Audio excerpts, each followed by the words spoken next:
When Su Zimo emerged from the inner world, the spatial barrier was already fragile and on the verge of collapse. This time, aside from that single jade pendant, there was nothing else of value. The lack of gain left Su Zimo somewhat disappointed. He had originally believed there would be over a dozen blue beings inside, enough for him to harvest immense benefits. With so many of them, his path toward becoming a saint sovereign would only grow smoother. But unfortunately, those blue people hadn't been the myriad streams at all, merely false flames wearing the disguise of water. Su Zimo didn't know what consequences might come from merging with such flames. Likely, even the sacred flame trinity themselves had been deceived. That blade tyrant fellow. He had fooled nearly the entire prince's manor. After all, the blue beings had been captured by him. He would have known the truth better than anyone. Returning from the inner world to the prince's manor's forbidden grounds, Su Zimo noticed that aside from Shangguan Xian and the others, a man stood outside with 2 guards at his sides. "You're finally out," the man said with a smile when he saw Su Zimo. "Allow me to introduce myself. You may call me Fire Ancestor or, if you prefer, the Master of the Chaos Fire God Realm." Su Zimo immediately knew this was the true master of the chaotic fire region, the ultimate ruler. He lifted his gaze slightly and asked calmly, "What do you want?" Su Zimo had little fondness for this man. He was always scheming. Though, truth be told, many of those plans wouldn't have changed Su Zimo's course. He would have acted anyway. Still, the man's calculating nature irritated him deeply. So unless necessary, Su Zimo preferred not to deal with him at all. The Chaos Fire God Realm's lord didn't seem offended by his cold tone. He merely smiled and asked, "What did you see inside that world?" "It's none of your concern," Su Zimo replied flatly. "If you want to know, you can go see for yourself. Even if you don't say it, I can guess," the Fire Ancestor said. "It was the myriad streams, wasn't it? The prince's manor's secret couldn't stay hidden from me." "Then why bother asking?" Su Zimo said evenly. "I'm not here to accuse you of anything," the Fire Ancestor continued. "I only came to warn you, the myriad streams are a calamity. You mustn't touch them. The Inferno Crucible Heaven is overrun with water beasts now, and it's all because of them." "I don't need your warnings," Su Zimo said curtly. "I know exactly what I'm doing." To him, this Fire Ancestor sounded tedious. The so-called myriad streams were nothing but a counterfeit fire wrapped in a watery guise. The Fire Ancestor didn't even know the truth, only speculating blindly. The Fire Ancestor could sense the hostility in Su Zimo's tone. But he didn't mind. His own objectives had already been achieved. The prince's manor was destroyed. That was all that mattered. "The Fire God Race's ancestral lands," he said at last. "I hope you'll attend. Even if you're not one of us, you'll benefit greatly there." With that, he tore open the void before him and vanished. Su Zimo didn't respond. The matter of the Fire God Race's origin could wait. For now, he intended to head to the departure Fire God Realm. Rumor had it that the place had already fallen under the control of the water beasts. And after everything that had happened with the prince's manor, Su Zimo's curiosity about it only grew stronger. He looked toward Shangguan Xian and the others. It was time to part ways. "Holy Lord Zhang, I wish you a safe journey. Return to the celestial mortal holy lands," Su Zimo said with a wave of his hand. "Parting ways with young Master Su," Zhang Hengji said solemnly. "I find myself full of reflection. This may well have been the most meaningful period of my entire life." Su Zimo nodded lightly. Zhang Hengji departed with Lu Huahua and the rest of his disciples. Even Bian Wenzhou soon took his leave. Only Shangguan Xian remained. She smiled faintly and said, "I'm a homeless wanderer now. Would the young master be willing to take me in?" "You know where I'm headed?" Su Zimo asked. "If you come with me, you might miss the opening of the ancestral lands. I have zero interest in that place." "Although the ancestral lands is indeed tempting," Shangguan Xian said with a laugh, "my intuition tells me I might gain even more by following you." "Your intuition isn't very reliable," Su Zimo said, shaking his head. "The things I do usually come with a high chance of death."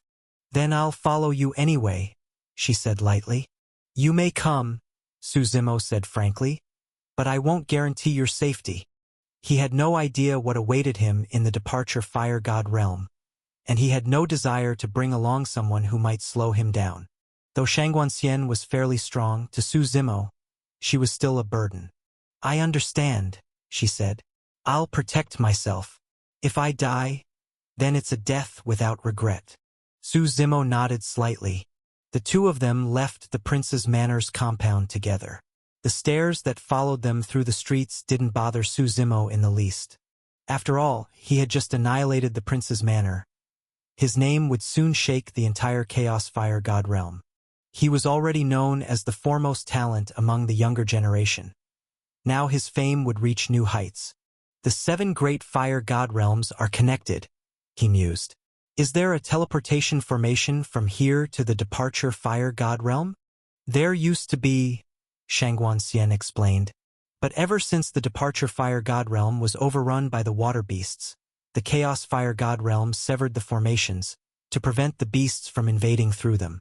Now the farthest we can travel is to Stone Flame City, which lies right on the border between the two regions. Stone Flame City, Suzimo said. That's the one-blade tyrant managed, isn't it?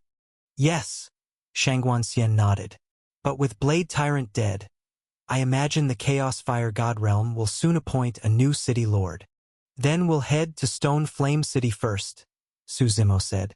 When they arrived at the teleportation formation, the place wasn't crowded. In front of them stood a man dressed in a cyan robe, looking scholarly and refined. His face carried a warm smile, gentle, pleasant, the kind of expression that made everyone feel at ease. You two are heading to Stone Flame City as well? The man asked politely. That's right, Shangguanxian replied with a nod. She studied the man for a moment, her brows lifting slightly. Might you be Huiyunzi? You know me? The refined man chuckled with mild surprise. He had been in seclusion for many years. Few people still recognized his name. I've only heard of you, Shangguanxian said. Your fire cloud sword at your waist gave you away. I recognized you by that sword. Suzimo glanced down. The sword hanging at the man's waist was indeed distinctive, a fiery red blade, its scabbard adorned with drifting white clouds. Whatever material it was forged from, it radiated a powerful sword spirit, almost alive with energy. Not to hide it from you, Huiyunzi said with a wry smile. I've been given a rather unpleasant task, to go to Stone Flame City and serve as its new city lord. I hope the two of you will show me some courtesy once we arrive, and not make things difficult for me. That hardly sounds unpleasant, Shangguanxian said, laughing. The previous city lord is dead, so there's no one left to compete with you. To take a city for yourself without opposition, what could be more pleasant? Ah, you know only half the story, Huiyunzi sighed. Stone Flame City is close to the departure fire god realm, Huiyunzi explained. It serves as the barrier between the two vast regions. If the water beasts ever attack the Chaos Fire God realm, Stone Flame City will be their first target. Blade Tyrant's character might have been questionable, but his management skills were exceptional. Under his governance, Stone Flame City became heavily fortified, one of the Chaos Fire God realm's strongest defenses. Hearing this, Suzimo understood. Stone Flame City couldn't remain without a lord, even for a single day. Taking charge of it was indeed a difficult assignment. Unlike other cities, this one had to remain constantly vigilant against the threat of water beasts. If managed well, Huiyunzi would merely follow in Blade Tyrant's footsteps. But if anything went wrong, all responsibility would fall on him. Blade Tyrant died too suddenly, Huiyunzi said with a wry smile. There wasn't time to evaluate other candidates, so I was ordered to step in. Truthfully, I didn't want this responsibility. I've been retired for years, but what can I do? Fire Ancestor trusts me too much. If anyone else were appointed, he'd probably worry himself sick. Don't worry, Suzimo said lightly. We're only passing through Stone Flame City. We won't cause any trouble. My goal is the departure Fire God realm. As expected of the Chaos Fire God realm's #1 young cultivator, Huiyunzi laughed. While others avoid the departure fire god realm, you choose to head straight for it. A pity your ambitions are so high, otherwise, you'd make the perfect city lord for Stone Flame City. Su Zimo didn't respond. Even if he wanted the position, Fire Ancestor would never hand Stone Flame City to him. The man's guard against him ran deep. The three of them stepped into the teleportation formation together. A powerful surge of spatial energy swallowed them whole, and in an instant, their figures disappeared. After they left, in the main hall of the Chaos Fire God realm, Fire Ancestor watched the fading image projected before him and finally exhaled in relief. At last, he's gone. You seem afraid of him, said a bandaged man who appeared from the shadows. Not afraid, Fire Ancestor replied, shaking his head. But anything beyond my control, best kept at a distance. His world doesn't belong to the Chaos Fire God realm. Once he reaches the ancestral lands, he can cause whatever chaos he likes. It'll no longer concern me. And the prince's manor? The bandaged man asked. What will you do about them? The prince's manor has already been destroyed. What else is there to deal with? Fire Ancestor countered. The family's gone, yes, but what about the children? They carry the bloodline. What do you plan to do with them? That's simple, Fire Ancestor said calmly. Send them to other cities. One thing's for sure, they can't stay within the Chaos Fire God realm. You're truly ruthless, the bandaged man said coldly.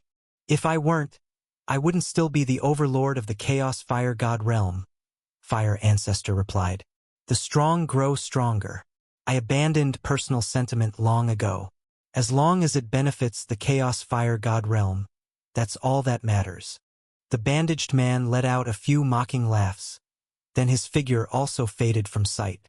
After a long stretch of space-time travel, Su Zimo and his companions finally saw light again. A burst of flame flared before them, then dissipated into brightness as their feet found solid ground. They had arrived at the teleportation plaza within Stone Flame City. The population here wasn't large. Because of its location, many of the city's residents had long since relocated elsewhere. When Su Zimo looked around, the streets appeared almost deserted. The wide avenues had only a few scattered pedestrians. Even street vendors were hard to find. Still, Stone Flame City itself was vast and well defended. The soldiers stationed there were tall and muscular, their cultivation levels high. Without sufficient strength, they couldn't possibly suppress the threat of the water beasts or act as a shield for the Chaos Fire God realm. Huiyunzi's figure emerged shortly after. He smiled and said, I'm afraid I won't be able to entertain you too. There's a mountain of paperwork waiting for me here. No worries, go handle your duties. Su Zimo smiled. He had more pressing matters. He needed information about the departure Fire God realm. Taking Shangguan Xian along, he began to wander through several streets of the city. This place feels so desolate, Shangguan Xian remarked. It's like a city built in the middle of a desert. Not far off, Su Zimo nodded. I wonder what the departure Fire God realm looks like now. Could those water beasts really know how to run a city? As they chatted, they came across an inn. It was the only one in Stone Flame City. They had walked the entire city before finding it. When they entered, it was almost empty. There were no maids, just the innkeeper slumped over a table. Boss, you've got customers, Su Zimo called out. The innkeeper quickly stood up, smiling warmly. Rare guests indeed. Hardly anyone visits Stone Flame City these days. Mayan hasn't had proper business in ages. He rubbed his hands apologetically and added, I'm afraid I can't offer much on the menu, just whatever's left in the kitchen. No problem, Su Zimo said with a casual wave. We'll take whatever you got. He hadn't come for the food anyway. What he wanted was information. The innkeeper, delighted, hurried to the kitchen himself. Before long, he brought out a few steaming dishes and bowls of rice. Please, eat to your heart's content, he said cheerfully. As for the price, just pay whatever you think is fair. Actually, I wanted to ask you about something, Su Zimo said with a polite smile. Go ahead, the innkeeper replied, sitting down beside them. With no customers to serve, he was glad for some company. How far is it from here to the departure fire god realm? Su Zimo asked. Not too far, not too close, the innkeeper said. If you head north and cross a mountain range, you'll reach the departure fire border. But most of the water beasts are concentrated deep in the center of that region. The outskirts are quiet and quite barren. Su Zimo nodded thoughtfully. Besides the water beasts, have you seen any other kinds of creatures?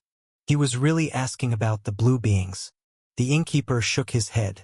Even though we're close to the departure fire god realm, the water beasts rarely attack Stone Flame City. I haven't seen many of them myself. Do you happen to have a map of the departure fire god realm? Su Zimo asked next. He'd never been there before.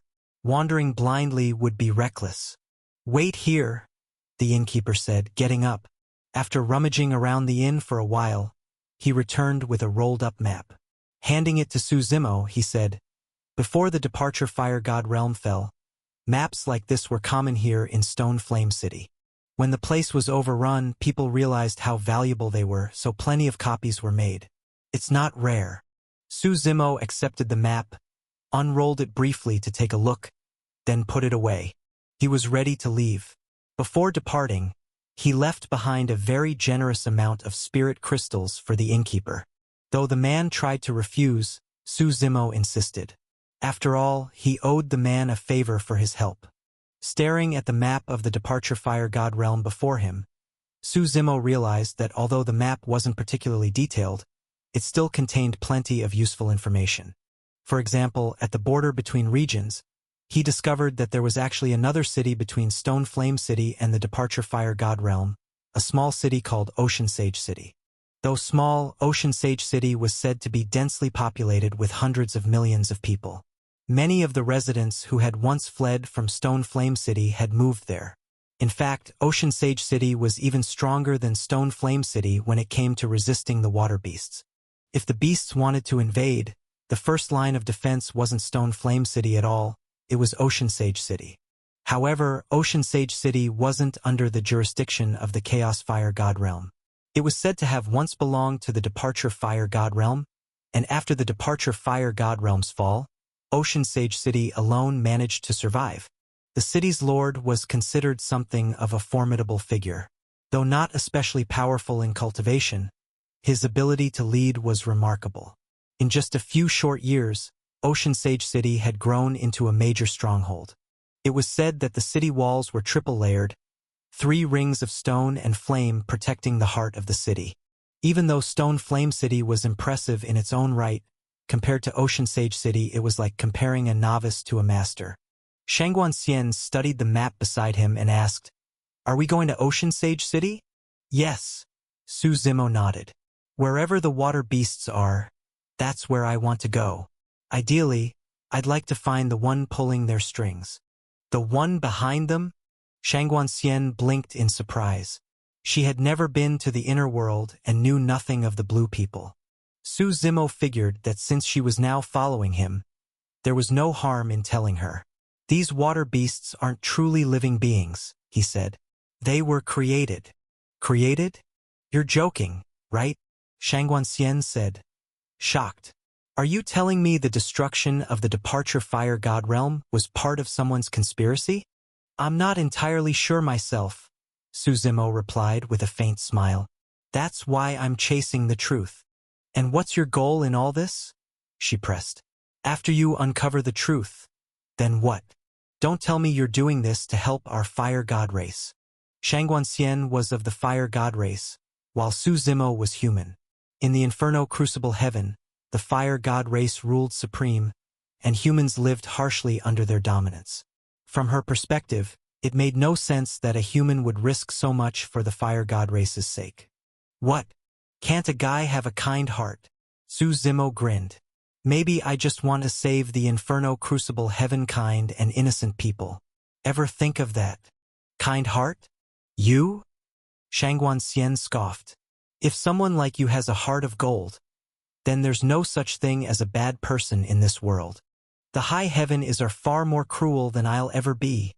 Su Zimo chuckled. "Then tell me," Shangguan Xian said, growing serious. What is your true purpose? Have you ever heard of the 9 ancient gods? Su Zimo asked. The 9 ancient gods? Shang Guanxian frowned, thinking for a moment before shaking her head. The ancient gods belonged to an age so distant that few cared to study it. To most people, they were nothing more than legends, vague, ancient myths with no proof behind them. What do the ancient gods have to do with the water beasts?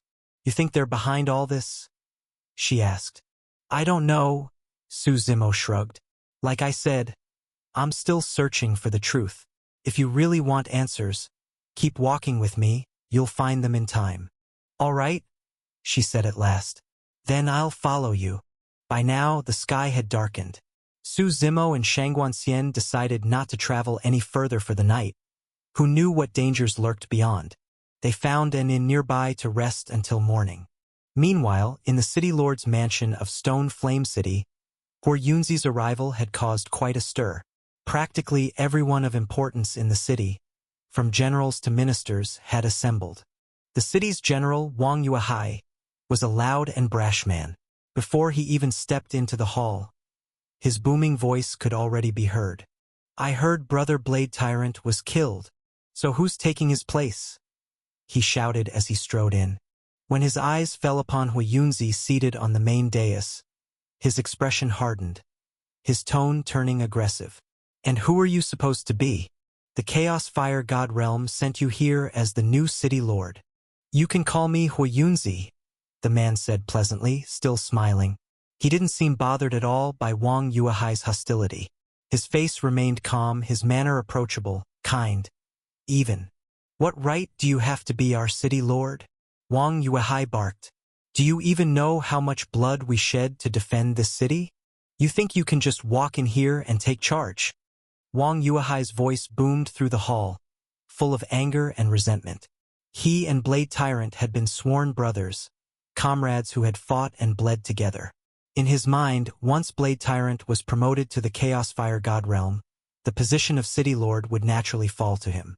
But now his brother was dead, and the new lord wasn't him, it was some outsider. The injustice burned in his chest, and he was determined to make this newcomer stumble right from the start. If you're not satisfied, you can file a complaint with the Chaos Fire God Realm, Huo Yunzi said lightly. Honestly, I didn't want this post either. This is the middle of nowhere. I'd much rather be back in the Chaos Fire God Realm. He smiled faintly. If you've got the power to get me reassigned, I'd even thank you for it. Wang Yuehai opened his mouth but had no words. He didn't have the authority to question the Chaos Fire God Realm's orders. He was just a fat fish in a tiny pond. Nothing more. Then tell me, Wang Yuehai said, shifting the subject, what really happened to my brother? The decree from the Chaos Fire God Realm just said he was dead. But how? What's the truth? We have a right to know. That's not a secret, Huo Yunzi replied evenly. Blade Tyrant offended someone and was killed. Killed? The city lord of the Chaos Fire God Realm was killed just like that? And the Chaos Fire God Realm does nothing? Wang Yuehai shouted. The Chaos Fire God Realm investigated, Huo Yunzi said calmly. Turns out, Blade Tyrant was colluding with the water beasts. For someone like that, dying quietly was the best outcome. Ridiculous, Wang Yuehai roared. If my brother had sided with the beasts, do you really think Stone Flame City would have stood this long? The city would have fallen ages ago. The gates of the Chaos Fire God Realm flung wide open. You've been questioning me all this time, Huo Yunzi said mildly. But you still haven't introduced yourself. Then listen well, Wang Yuehai declared proudly. I am the Grand General who defends this city. Every soldier here follows my command. We've lived and died together. Our bond runs deeper than blood. Huo Yunzi understood what the man was implying. He was trying to exert pressure. A single misstep in handling this situation could trigger a mutiny, and if Stone Flame City were to fall, the Chaos Fire God Realm would certainly hold him accountable. General Wang, Huo Yunzi said with a wave of his hand, smiling faintly. I understand your intentions. Actually, Huo Yunzi said calmly, I didn't come here with any agenda. Everything in the city will continue as usual. You don't need to report to me. As long as the city remains safe, I couldn't care less about the rest. Wang Yuehai narrowed his eyes. Hu Yunzi seemed too agreeable. Something about that didn't sit right with him. When things seemed overly smooth, there was usually a trap beneath the surface. Normally, a new official would assert authority right away, but this one appeared completely passive. He exchanged glances with the others gathered in the hall. None of them spoke. He was their spokesman, and among them he wielded the most power. In that case, Wang Yuehai said coolly, I won't be reporting to you about anything from now on. Hu Yunzi smiled faintly. Would you like to know who killed Blade Tyrant? He asked suddenly. Wang Yuehai's eyes narrowed to slits. Where? Right here in Stone Flame City, Hu Yunzi said. If you want revenge, I won't stop you, but I won't encourage it either. Think it over yourself. Wang Yuehai paused. Then his thoughts began to churn. Whether he actually avenged Blade Tyrant didn't matter. What mattered was what people thought. If he led the soldiers to avenge their fallen lord, he'd earn their loyalty, building an image of a righteous, loyal brother-in-arms. Once he gained that reputation, it would be easy enough to force Hu Yunzi out and claim the position of city lord for himself. Truth be told, Wang Yuehai had known something of Blade Tyrant's dealings. He knew his brother had been capturing water beasts, offering them up to some powerful figure in hopes of climbing higher within the hierarchy. But now, looking at things, Stone Flame City was the better place after all. Remote, self-contained, free from interference. Let the great figures play their games, he just wanted to rule as a local king. That was Wang Yuehai's ambition. Blade Tyrant was my brother, he said solemnly, and he was a brother to every soldier in this city. His death must be avenged. With that, he turned and strode out of the city lord's mansion. Finding Su Zimo and Shangguan Xian wasn't difficult. He didn't even need to ask Hu Yunzi. In a place like Stone Flame City, which rarely saw outsiders, all he had to do was check for recent strangers. As Wang Yuehai left, Hu Yunzi watched him go, the corners of his lips curving upward. Whatever the outcome, it would benefit him either way. Still, deep down, he knew the truth. Wang Yuehai was marching to his death. When the man fell, Hu Yunzi would easily consolidate control. Then the entire city would be his. The night passed quietly. When Su Zimo and Shangguan Xian stepped out of their rooms the next morning, they immediately sensed a commotion outside. Thousands of soldiers had surrounded the inn, layer upon layer, sealing it completely. Wang Yuehai might have been all muscle, but he wasn't stupid. He knew that anyone capable of killing Blade Tyrant, a Grand Emperor, was no ordinary opponent. So instead of confronting Su Zimo alone, he had brought overwhelming numbers. But this wasn't just a mob of soldiers. These were Stone Flame City's elite, battle-hardened warriors who trained together and mastered battle formations. Wang Yuehai intended to crush Su Zimo with the full might of their formation, to overwhelm him through sheer force and coordination. He stood proudly at the front, his armor gleaming, a towering presence before the assembled troops. The deputy general stood beside him, awaiting orders. Wang Yuehai's gaze never left the inn. Finally, when Su Zimo and Shangguan Xian emerged, the general's aura surged, filling the air with killing intent. Oh, what's all this? Su Zimo said with an amused smile. Such a grand welcome. You must be here to see us off. How thoughtful. Like hell I am, Wang Yuehai replied coldly. You killed Blade Tyrant, and now you dare come strolling into Stone Flame City. I can't decide if you're confident or just a fool. Sounds like you think Blade Tyrant's lonely down there, Su Zimo said evenly. Don't worry, I'll send you to keep him company. Formation, Wang Yuehai barked. At his command, thousands of soldiers moved as one. Their steps synchronized, their breaths aligned, an army acting like a single organism. In that moment, they were no longer many, they were one. The collective power of their battle intent began to converge. The deputy general took command, his hands signaling rapidly. Above them, the sky itself seemed to respond. Cries of ha, ha, ha rose in unison. Thousands of voices shouted in rhythm, the sound shaking the heavens. Su Zimo looked up. The battle intent had taken form. Two colossal figures, a dragon and a tiger, coiled and crouched in the air, glaring down at him with murderous intent. With a downward motion from the deputy general, the dragon and tiger roared and dived toward Su Zimo. The shock wave that followed made the ground tremble. "Is this seriously your trump card?" Su Zimo said, shaking his head with a faint laugh. "Get down." Power exploded from within him. Behind him rose a towering giant, its form vast enough to pierce the sky. The colossus slammed its massive hands downward, pressing against the dragon and tiger. The clash reverberated like thunder. With two earth-shaking impacts, both beasts were slammed into the ground, pinned under the giant's might. The formation faltered. The soldiers wavered, their synchronized rhythm broken. "Hold the line!" the deputy general shouted frantically. After a moment of chaos, the formation stabilized once more. "Attack!" the deputy roared again. The dragon and tiger struggled, their roars echoing as they fought against the giant's suppression. "Impressive," Wang Yuehai said, his eyes narrowing. "No wonder my brother fell to you. His death wasn't in vain." He stepped into the air, rising to hover at the heart of the battle formation. His presence anchored it instantly. Where it had been unstable before, now it was firm and unshakable, like a nail driven into the center of the world. The dragon and tiger bellowed again, breaking free of the giant's grip and circling Su Zimo.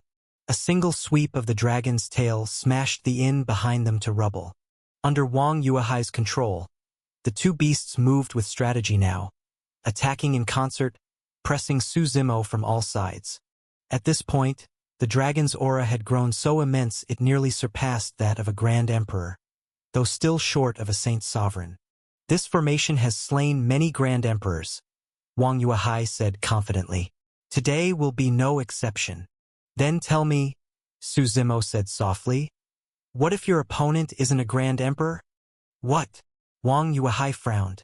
The next instant, an overwhelming saintly pressure erupted from Su Zimo's body.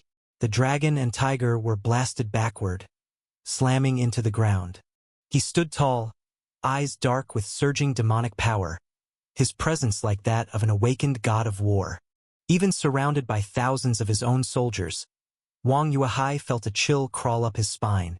Death itself seemed to be closing in. "Kill!"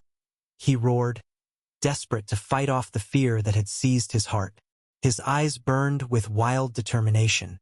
As Wang Yuehai's battle spirit surged, a powerful energy raged within him. He seemed to merge completely with the dragon and tiger that loomed in the void above, descending from the heavens with a roar, striking straight toward Su Zimo. Su Zimo's eyes gleamed with divine might. He gave a heavy, disdainful snort. The cold hum exploded through the air, thundering like the wrath of heaven itself. The beast formed from battle intent shattered instantly. The formation of thousands of soldiers fell into chaos.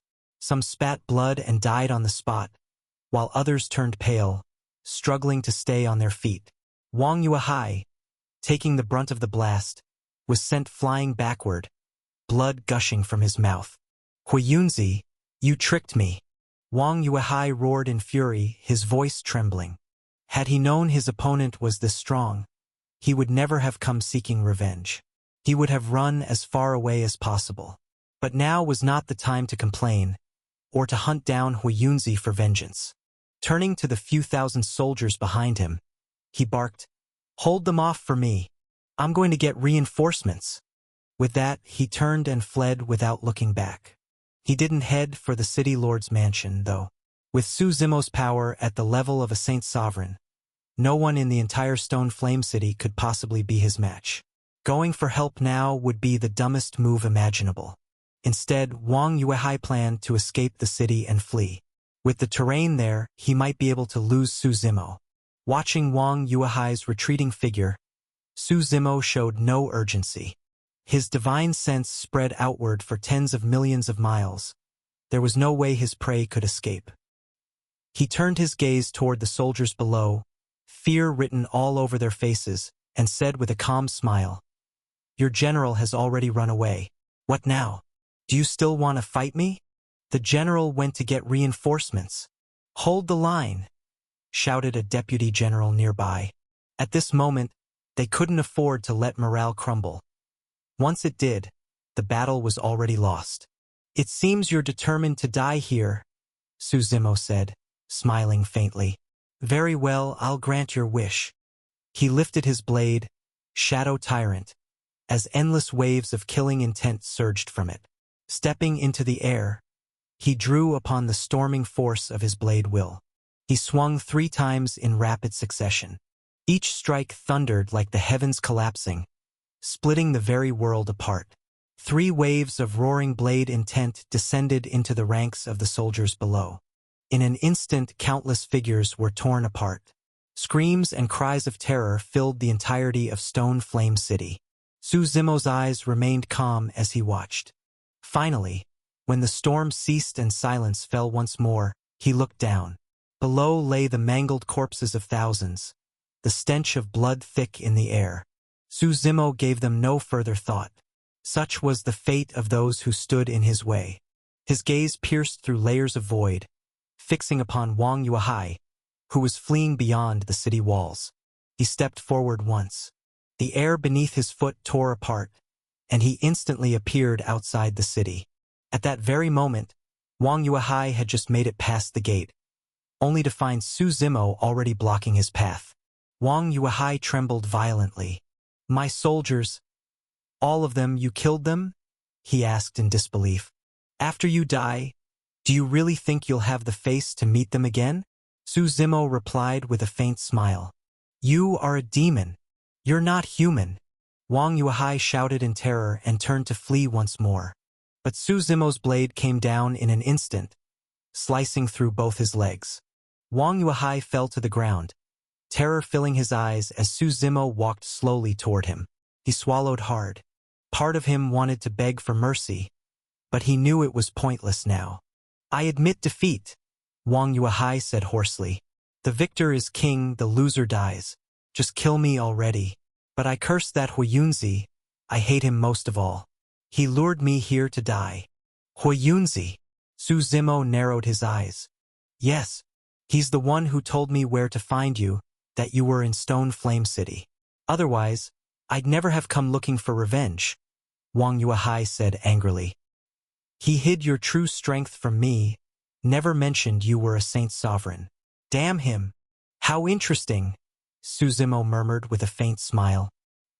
He used me as his executioner. With a single slash, Suzimo ended it. His blade's force tore Wang Yuehai apart, body and soul, leaving not even ashes behind.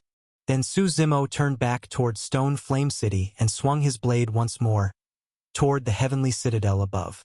At that moment, inside the city lord's mansion, Huiyunzi sat at the head of the hall, leisurely reading a book. Meanwhile, many of the city's prominent figures had come to visit. Previously, these people had been reluctant to acknowledge him, a newly appointed parachuted city lord, treating him with cold politeness at best. But now, panic was written across their faces as they rushed in to plead for help. City Lord, General Wang went to take revenge. He and all his men were slaughtered, one cried. It happened right outside an inn in the city. Blood everywhere. Too gruesome to look at. Yes, City Lord, you must act. That man's a killing god. No one in Stone Flame City can stop him, another added.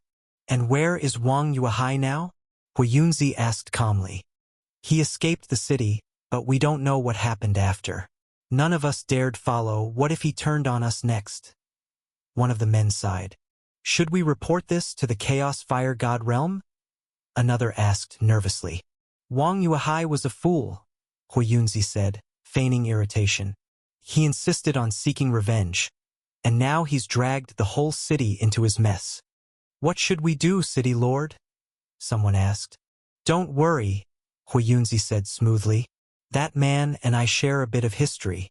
Perhaps I can speak to him, settle this matter peacefully. That would be best, several people said with relief. We'll count on you, City Lord. Huiyunzi smiled. Good. But I hope from now on, you'll all be more cooperative with me. His meaning was clear. He was demanding full recognition of his authority.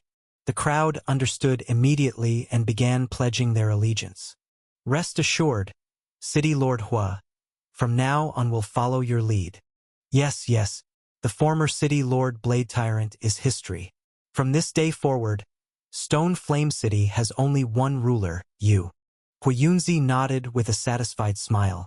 With such a simple maneuver, he had united the hearts of the people and solidified his position. Sometimes even he had to admire his own cunning. Just then, a guard entered and bowed. What is it? Huiyunzi asked with authority. General Wang has been killed, cut down outside the city gates, the guard reported. And the man who killed him? Huiyunzi asked quickly. He's already left, the guard replied. Good. Excellent. Huiyunzi said with a laugh, utterly at ease. Every problem had solved itself. But then he noticed the guard still standing there, looking uneasy, as if he had more to say. What is it? Huiyunzi asked, frowning. That man, before he left, he struck once at the city wall, the guard said quietly. What? Huiyunzi leapt from his seat in shock. City Lord, why are you so alarmed? Someone asked in confusion.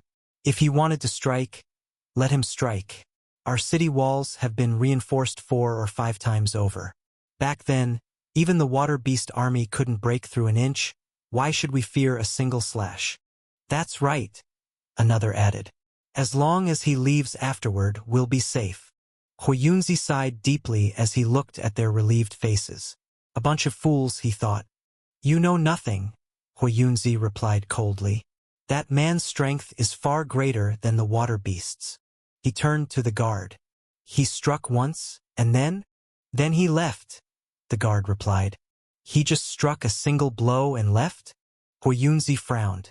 That doesn't sound like Su Zimo's style. He's never the type to let things go so easily. Yes, but under that one slash, the guard stammered as his voice trembled.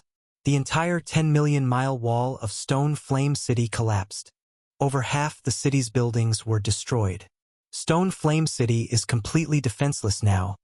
There's no way we can hold it. What? Huiyunzi swallowed hard, collapsing back into his seat, his face drained of color.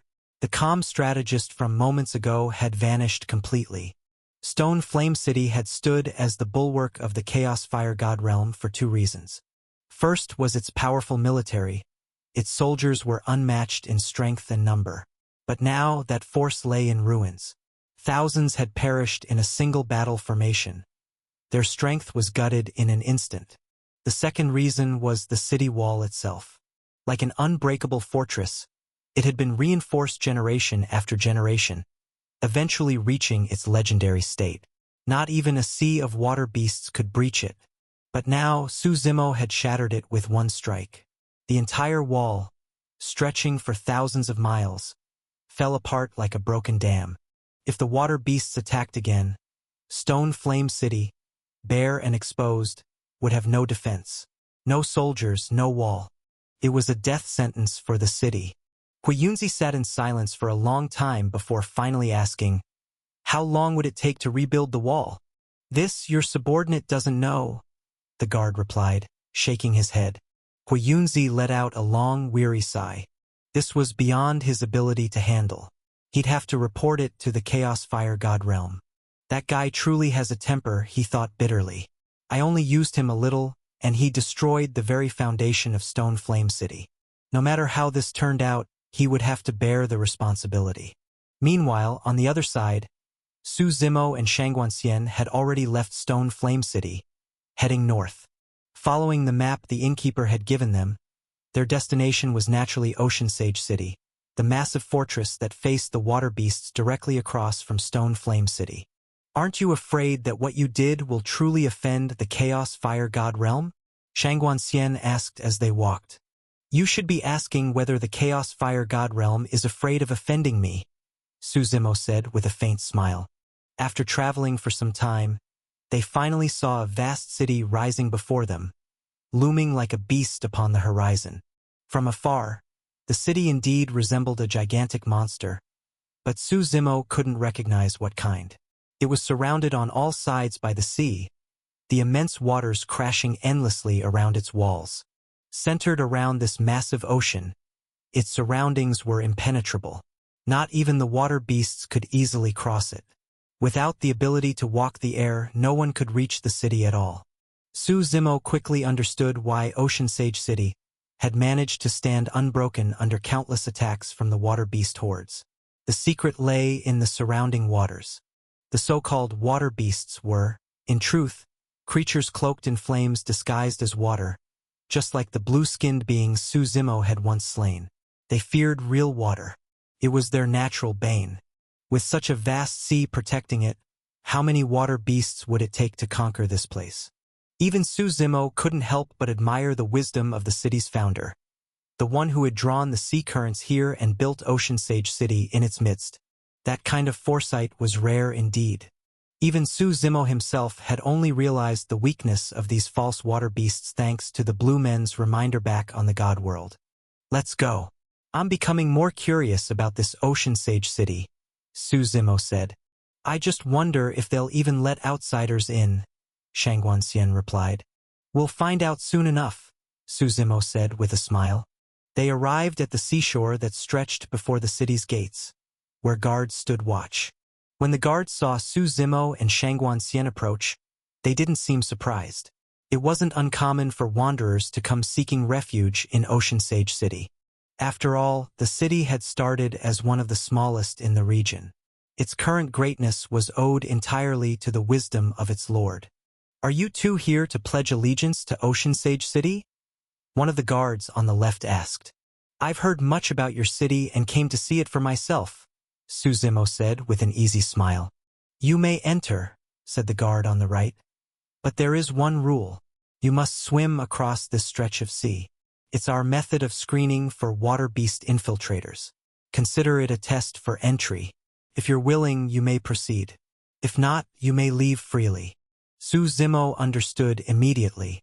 Since the water beasts feared water, this test was designed to expose imposters. Perfect. It's been a while since I've had a good swim. Back in the day, they used to call me the Dragon of the Waves, Su Zimo joked. Please then, said the guard with a courteous gesture. Su Zimo and Shang Guanxian exchanged a glance. Then Su Zimo leapt straight into the sea, letting the water engulf him. The primal Tao of water energy flowed around his body until he seemed to merge completely with the ocean itself. Shang Guanxian followed, though she restrained her power. A faint layer of flame surrounded her body, keeping her dry so her clothes wouldn't get soaked.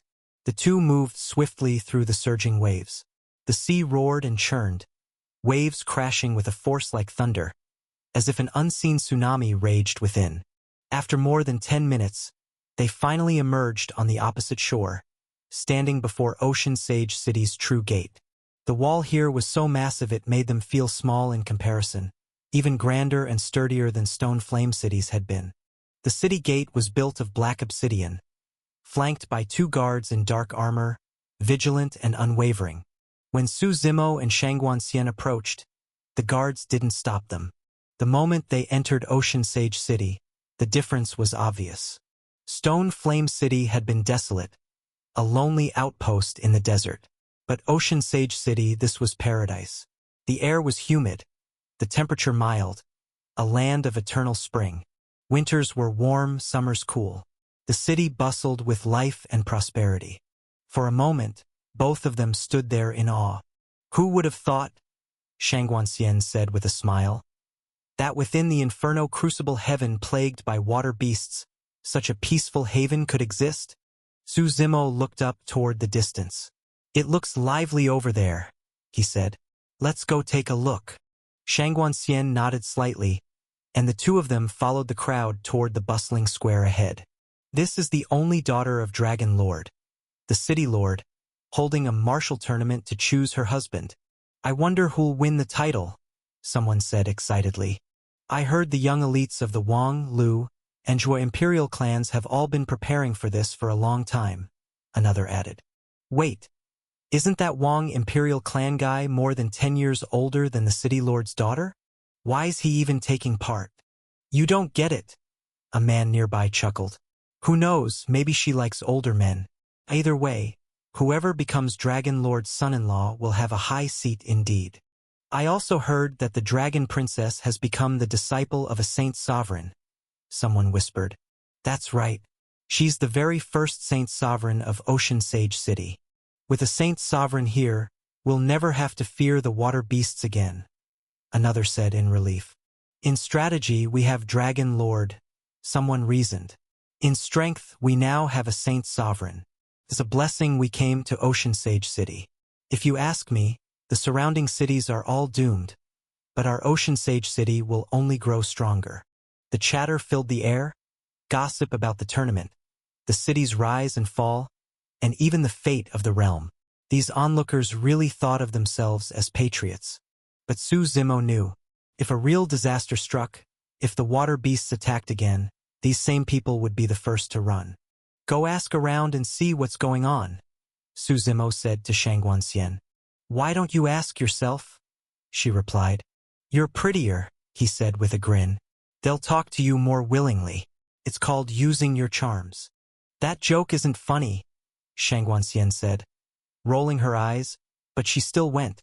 After chatting with a few locals, she came back and said, It's simple. The city lord's daughter is hosting her tournament for marriage today. Everyone's gathered to watch. A tournament for marriage, huh? Su Zimo said, sounding less than enthusiastic. What? You don't want to be the city lord's son-in-law? Shang Guanxian teased. Then, changing the subject, she added, Oh, by the way, there's a teleportation formation inside Ocean Sage City. It can take you straight to the core of the Inferno Crucible Heaven. Ocean Sage City itself lies within the Inferno Crucible Heaven, so the teleportation network here covers an enormous range, almost anywhere within the domain. That's perfect, Su Zimo said. I just wonder how much Ocean Sage City actually knows about what's happening in the Inferno Crucible Heaven right now. What are you planning? Shang Guanxian asked. I want to find the source of the water beasts, Su Zimo explained. If I can find their origin, the rest will be easy. What worries me is not being able to locate it, because killing an endless swarm of beasts won't solve anything. The Inferno Crucible Heaven was vast beyond measure. If those fake blue-skinned beings chose to hide, finding them without special means would be nearly impossible. That made Su Zimo think of Blade Tyrant. The man must have had a way to find the blue men. How else had he captured so many? Too bad he was dead now. Su Zimo decided he needed to meet Dragon Lord himself. Do you know how I can see the city lord? He asked. I already asked, Shang Guanxian said with a smile. When the tournament begins, Dragon Lord will personally appear to test the candidates. After all, to become his son-in-law, you have to pass his test. Then let's find somewhere to sit, Su Zimo said. Let's go to the Paradise Tower, Shang Guanxian said, pointing toward a tower in the distance.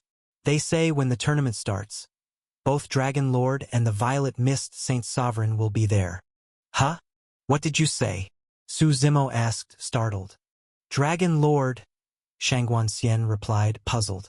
Dragon Lord and who? He asked again. Violet Mist Saint Sovereign, she said, smiling.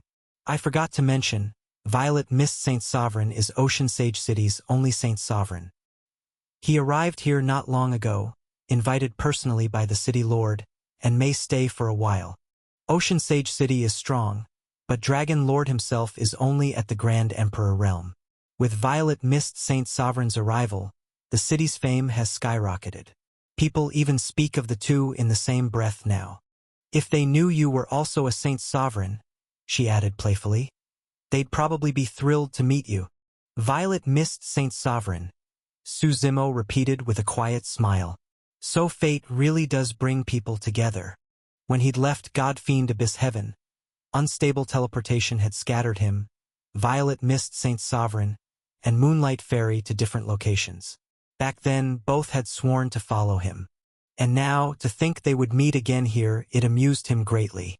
This meeting is getting more and more interesting, Su Zimo said with a grin. What are you smiling about? Shang Guanxian asked curiously. Nothing, Su Zimo waved it off. They made their way toward the Paradise Tower. The structure stood tall, bathed in soft mist, as if surrounded by celestial clouds. Outside the tower stood a statue of 8 immortals, each carved with distinct expressions, their presence filling the air with a faint, divine fragrance.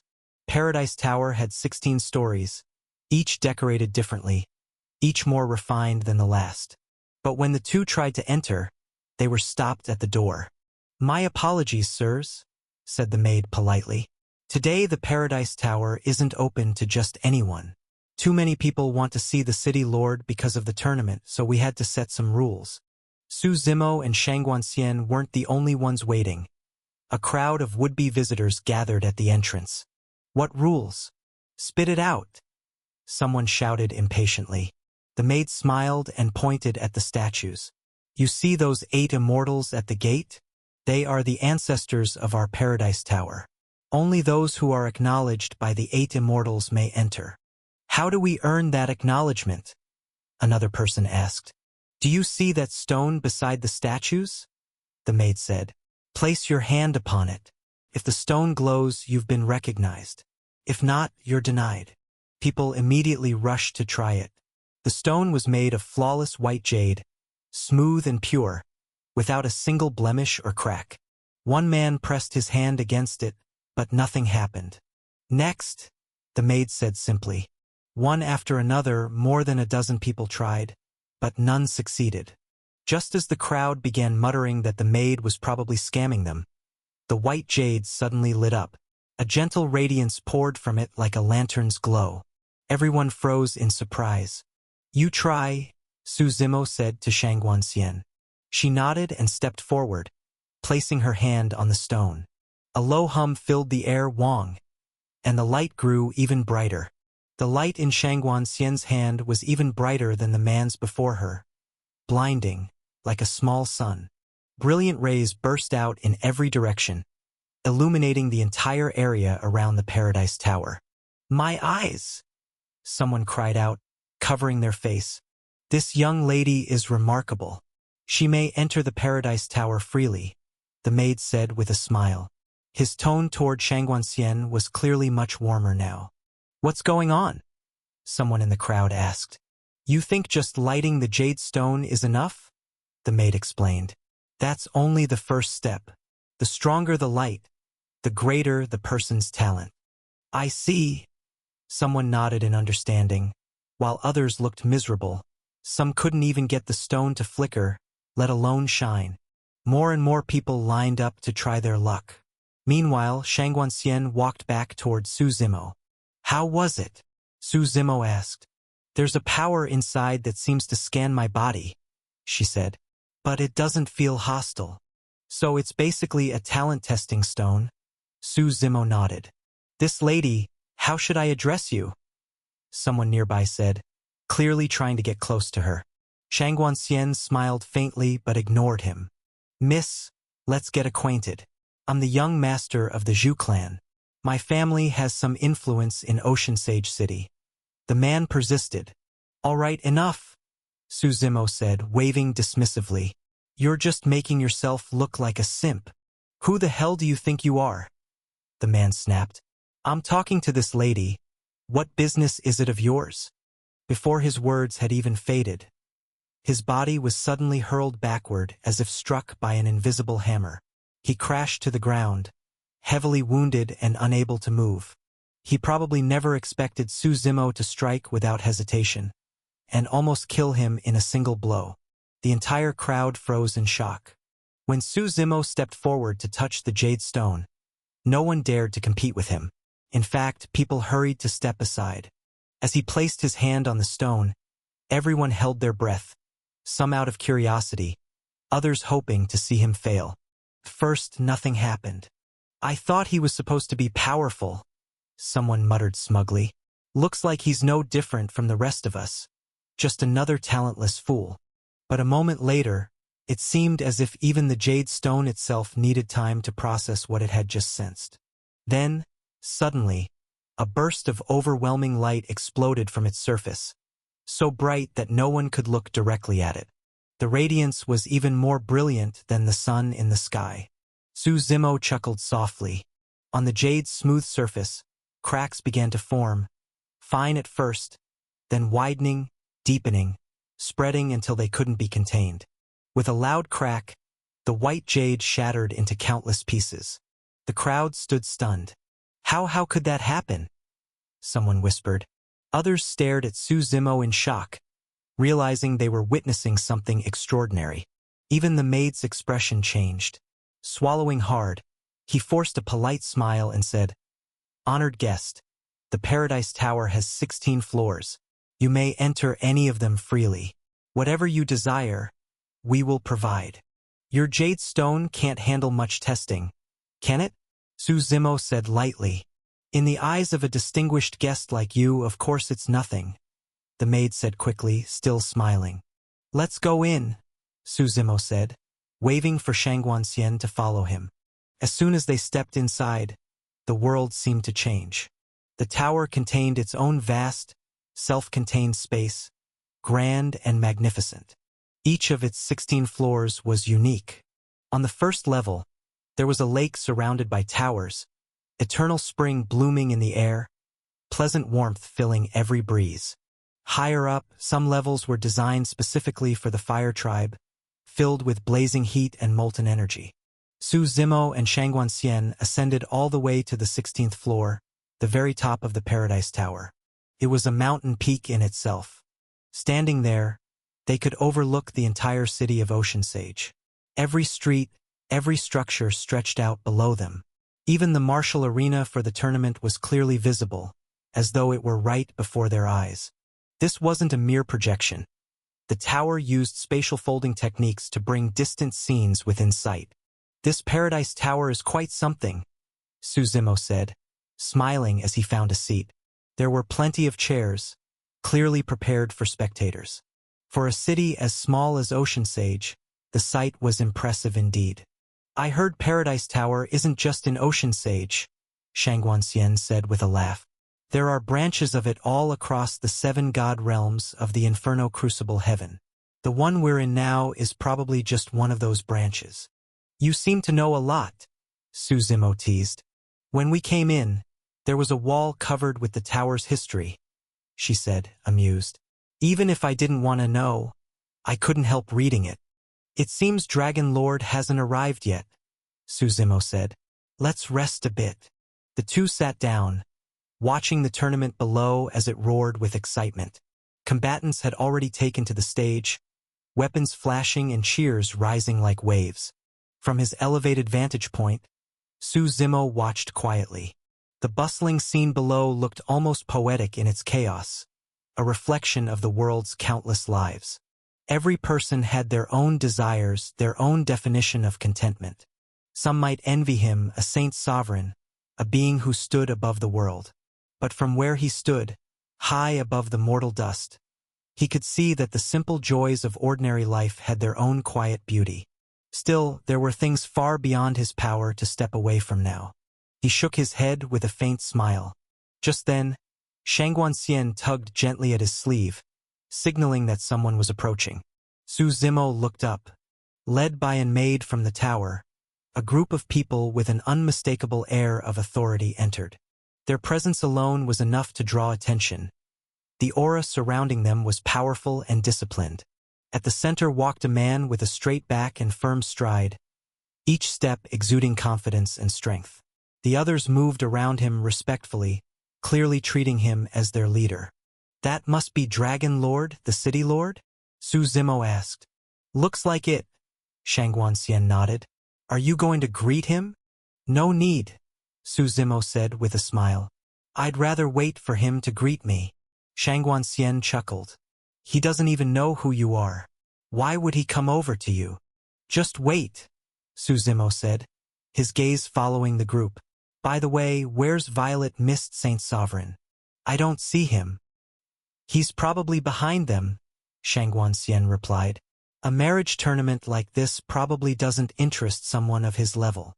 Dragon Lord and his entourage took seats not far away, discussing something among themselves. Su Zimo didn't interrupt. He simply leaned back, watching quietly as the day unfolded. Everyone's attention was on the duels taking place below. As the martial contest for marriage progressed into its later stages, the fighters stepping onto the stage grew stronger. At the same time, more and more people filled the seats of the Paradise Tower. Su Zimo noticed that the Wang Imperial Clan, the Lu Imperial Clan, and the Zhua Imperial Clan had all arrived one after another. These three were the major families of Ocean Sage City, second only to the Dragon Lord. However, since they lacked deep heritage, their true strength was only mediocre. This time, each of the three families had members of the younger generation participating in the contest. Naturally, it made sense that they'd come to watch. After all, the city lord's daughter was a treasure everyone coveted. Not only did she have the city lord as her father, but also a saint sovereign as her master.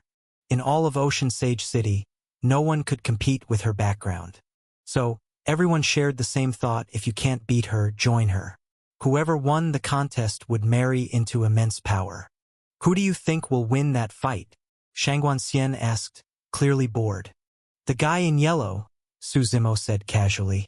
They're about the same realm, but the one in yellow has a stronger foundation. No sooner had Su Zimo spoken than the battle ended. Both fighters were battered and bloodied, but the one in yellow still managed to stand at the end. As the two chatted, a waiter suddenly approached, carrying a tray of pastries. The pastries were crafted with care, each shaped into tiny lifelike figurines. These are our Paradise Tower specialty, the 8 immortal pastries. This young lady should have a taste, the waiter said with a smile. Su Zimo had been about to take one himself, but the waiter blocked him. This plate was sent by that young master over there for the lady, the waiter said apologetically. If you'd like, sir, I can bring you your own. Su Zimo turned his head and followed the waiter's gaze. On the far right sat the Wang Imperial Clan group. A man in white robes, wearing a jade crown, was looking in their direction, smiling politely as he nodded to Su Zimo. A beauty brings trouble, Su Zimo said with a faint grin. Looks like he's taken an interest in you. What, regretting bringing me along? Shangguan Xian teased. Not quite regret, Su Zimo replied, smirking. Just saying, if you attract trouble, you deal with it. Crossing one leg over the other, he looked back at the waiter. Bring me a plate of all your specialty pastries. Right away, sir, the waiter said quickly, handing the original plate to Shangguan Xian. But she shook her head slightly. I don't eat food from strangers. Please return it to that young master. I don't know him. As she spoke, the man in white had already stood and was walking toward them. Every acquaintance begins as strangers, the man said with a pleasant smile. No harm in that. I am Wang Xian, eldest son of the Wang Imperial Clan. May I ask the lady's name? Shangguan Xian, she replied calmly. You don't seem to be from Ocean Sage City, Wang Xian continued with a friendly air. No woman of such beauty has ever come from here. I came with my friend, Shangguan Xian said, nodding towards Su Zimo. We'd heard of the event and wanted to see for ourselves. Oh? And this gentleman? Wang Xian asked politely, turning to Su Zimo. Name's Zimo. Su Zimo. Su Zimo said with a small smile. Tell me, Wang Xian, why didn't you join the contest? Wang Xian chuckled and took a seat beside them. Everyone wants to marry Long Weilin, but for me, power isn't what I seek. She's not my match in any case. He glanced back at Shangguan Xian with another smile. Will Miss Shangguan be staying in Ocean Sage City for a while or leaving soon? Not sure, she said. Depends on how things go. Well, Ocean Sage City is my home, Wang Xian said warmly. You could at least allow me to show you some hospitality. My family has some influence here. You and your friend could stay at our residence. If anything arises, I can help. That won't be necessary, Shangguan Xian said, shaking her head. We're used to wandering free. I'd hate to owe you a favor. As they spoke, another group arrived not far away. Wang Xian, someone shouted his name. They all turned to see a group ascending to the 16th floor and heading straight toward them. Judging from their clothing, they were from the Lu and Zhua families. Wang Xian Flirting again? A young man in a green robe said with a smirk. He had a lazy, insolent air about him. Zhuo Yuan, watch your mouth. Wang Xian snapped, his expression darkening. Then he forced a smile and gestured toward his friends. Allow me to introduce them.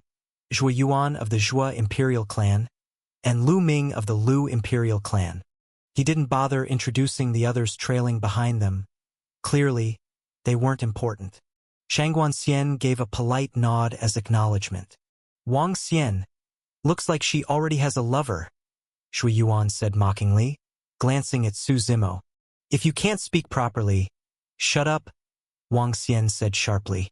Even Shangguan Xian's expression had turned cold. After all, the word lover carried an unpleasant meaning. What's wrong? Zhuo Yuan said, smiling in disdain. Come on, Wang Xian, with your family's power, you could have any woman you wanted. Why bother being so polite? Just take her.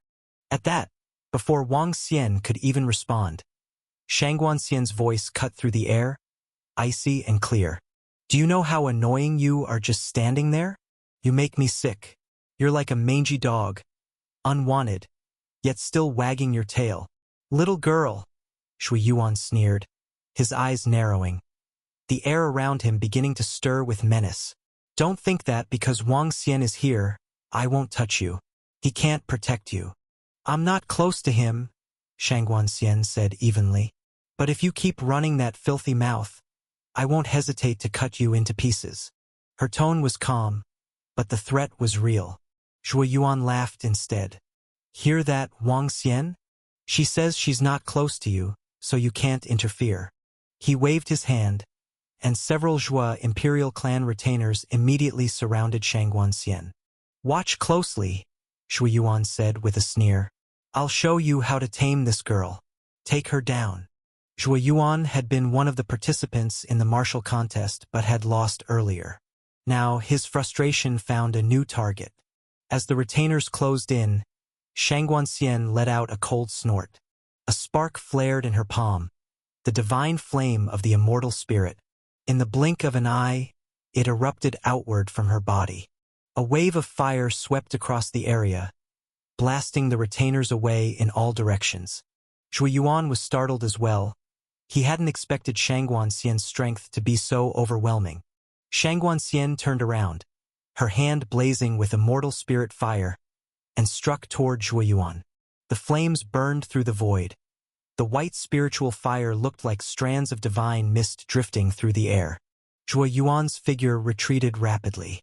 You've got some skill, he snorted, unwilling to admit defeat. Fire ignited in his palms, forming a massive fireball that filled half the sky. Such a commotion quickly drew the attention of others on the 16th floor. The elders of the Wang, Lu, and Zhuo families had all been accompanying Dragon Lord. When Zhuo Ruoyan, the patriarch of the Zhua Imperial clan, saw the battle, he snorted coldly. This unfilial child, he said. On such an important day, he dares to brawl in the Paradise Tower. I'll go teach him a lesson myself. It's fine. Dragon Lord waved his hand, smiling. They're young. Some conflict is normal. As long as they don't go too far, it's nothing serious. Zhuo Ruoyan could only nod in response. Meanwhile, Shangguan Xian's flames and Zhuo Yuan's fire clashed and exploded together. The difference in strength was instantly clear. Shangguan Xian was, after all, a grand emperor, while Zhuo Yuan was merely at the God Meridian realm. He could never be her match. As her celestial fire devoured everything, Zhuo Yuan was sent flying. That fool Zhuo Yuan, Wang Xian muttered. Anyone who can enter the 16th floor must have real skill. Paradise Tower's rules aren't so lax that just anyone can make it up here. Zhuo Yuan's always been arrogant. Maybe this will teach him a lesson, Lu Ming replied with a nod. But from the looks of it, Miss Shangguan intends to kill him, Wang Xian said with some worry. Relax. Dragon Lord and Patriarch Zhua are both here. No one's going to die, Lu Ming said with a laugh. He still thought things were under control and watched with amusement. Wang Xian, however, grew more anxious. He turned to Su Zimo and said, Young Master Su, perhaps you should persuade your friend. A little punishment is fine, But if this escalates, it won't end well for you. What's the harm?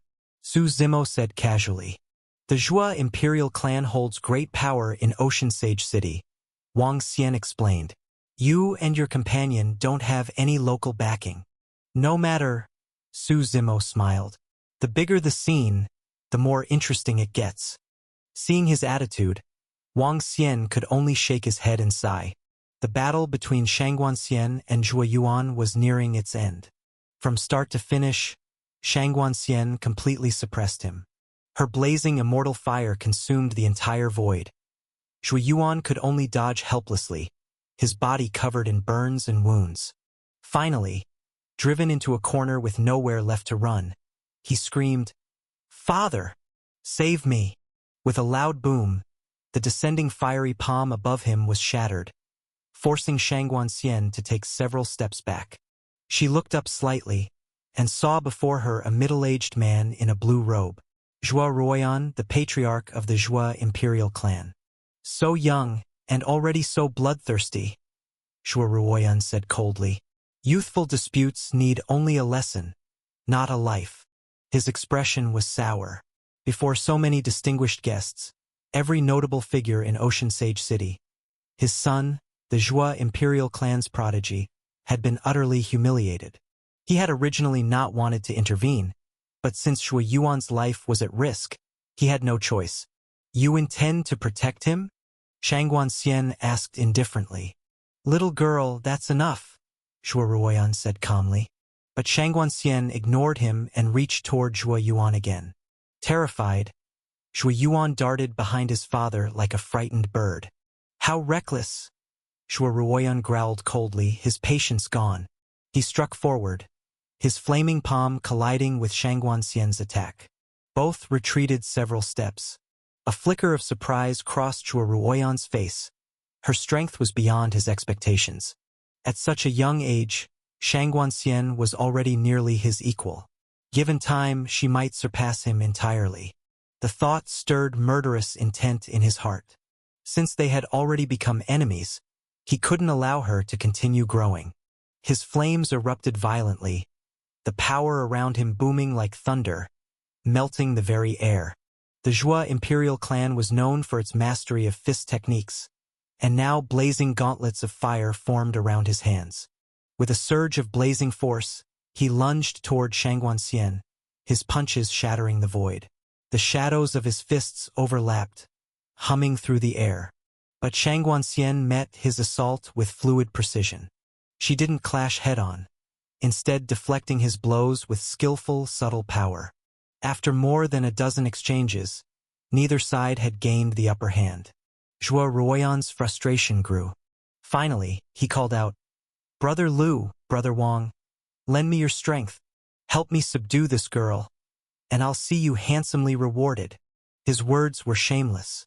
3 patriarchs of Ocean Sage City's leading families joining forces against one young woman. It was disgraceful no matter the outcome. But Zhua Ruoyan no longer cared about appearances. Hearing his plea, the 2 other family heads smiled faintly. The Wang patriarch, Wang Xiongying, and the Lu patriarch, Lu Fengdong, exchanged a look. "That's easily done." Lu Fengdong laughed loudly, stepping into the air. Wang Xiongying followed behind. "I think you two should stay out of this." A lazy voice sounded suddenly. A burst of immense force thundered through the air before either could react, sending both men flying backward. When they stabilized themselves and looked up, they saw Su Zimo seated calmly on a chair, watching the battle as if it were an entertaining play. "Who are you?" Wang Xiongying demanded darkly. "You can think of me as her companion," Su Zimo said with a faint smile.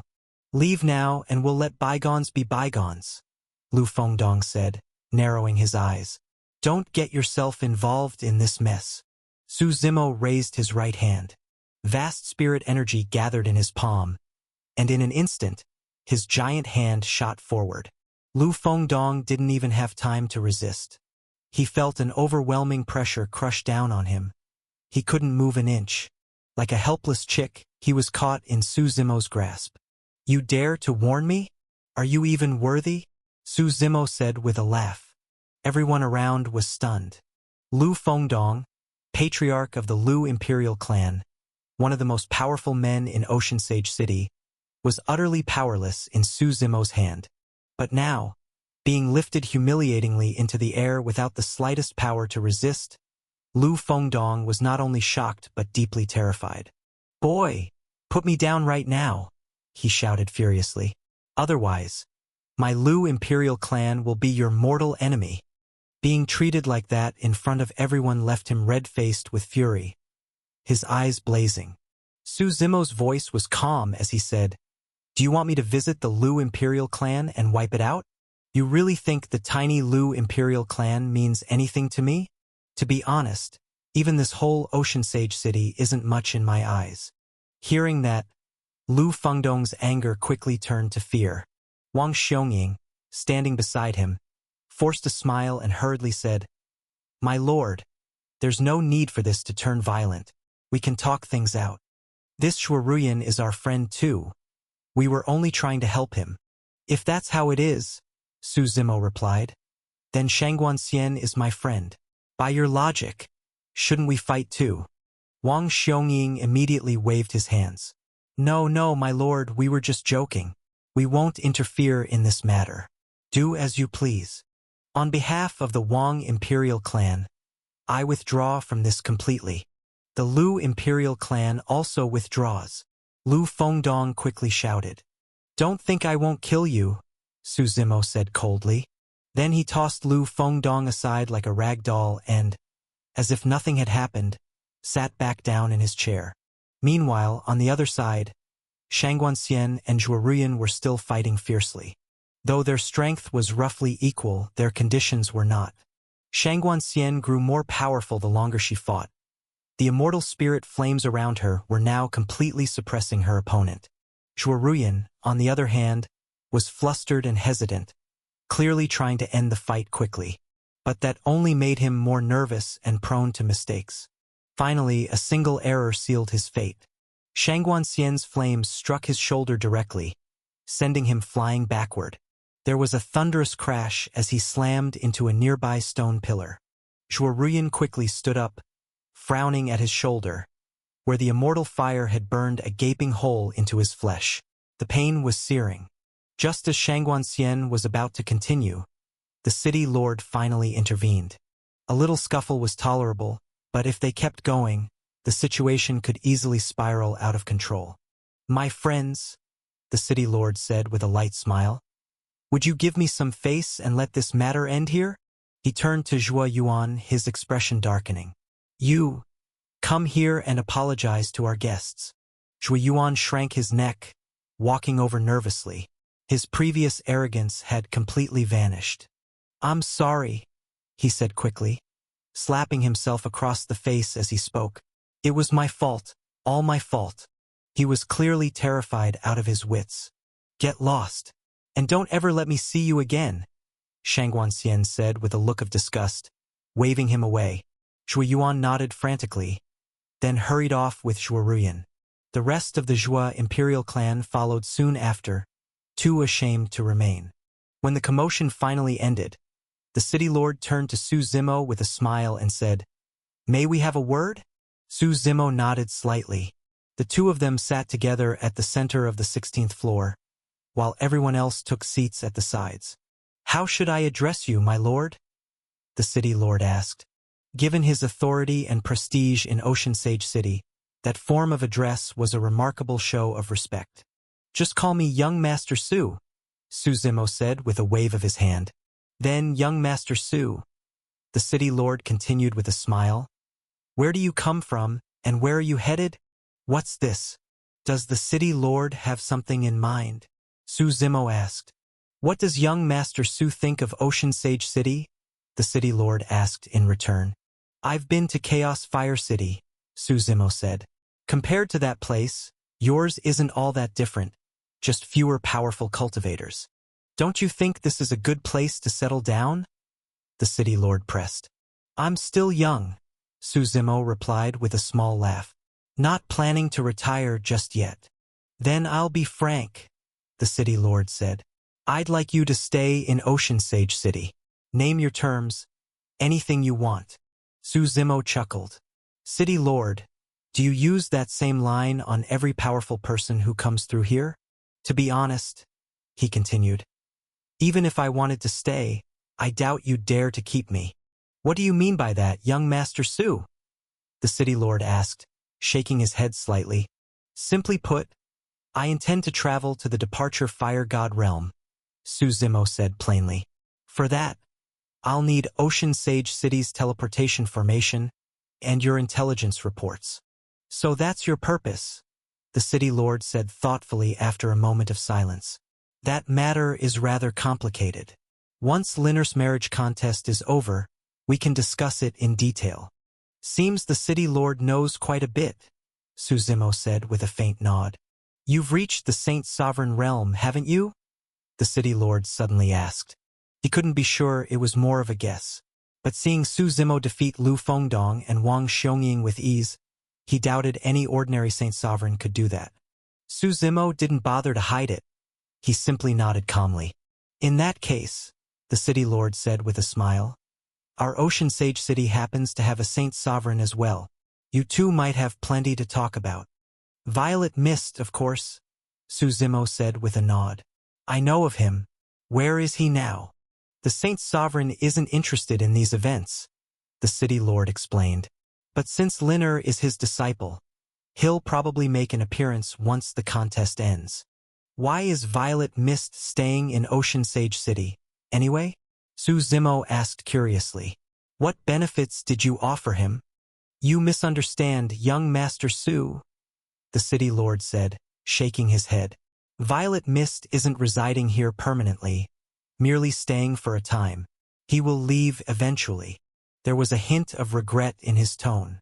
He was a man of great intellect and ambition, but his cultivation talent was poor. His current realm was already his limit.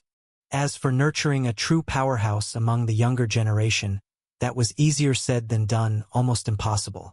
Still, Ocean Sage City was growing stronger by the day, drawing people from nearby cities. The City Lord's eyes held a trace of determination. As the last bastion of the Departure Fire God realm, their city would one day have to face the water beasts in battle.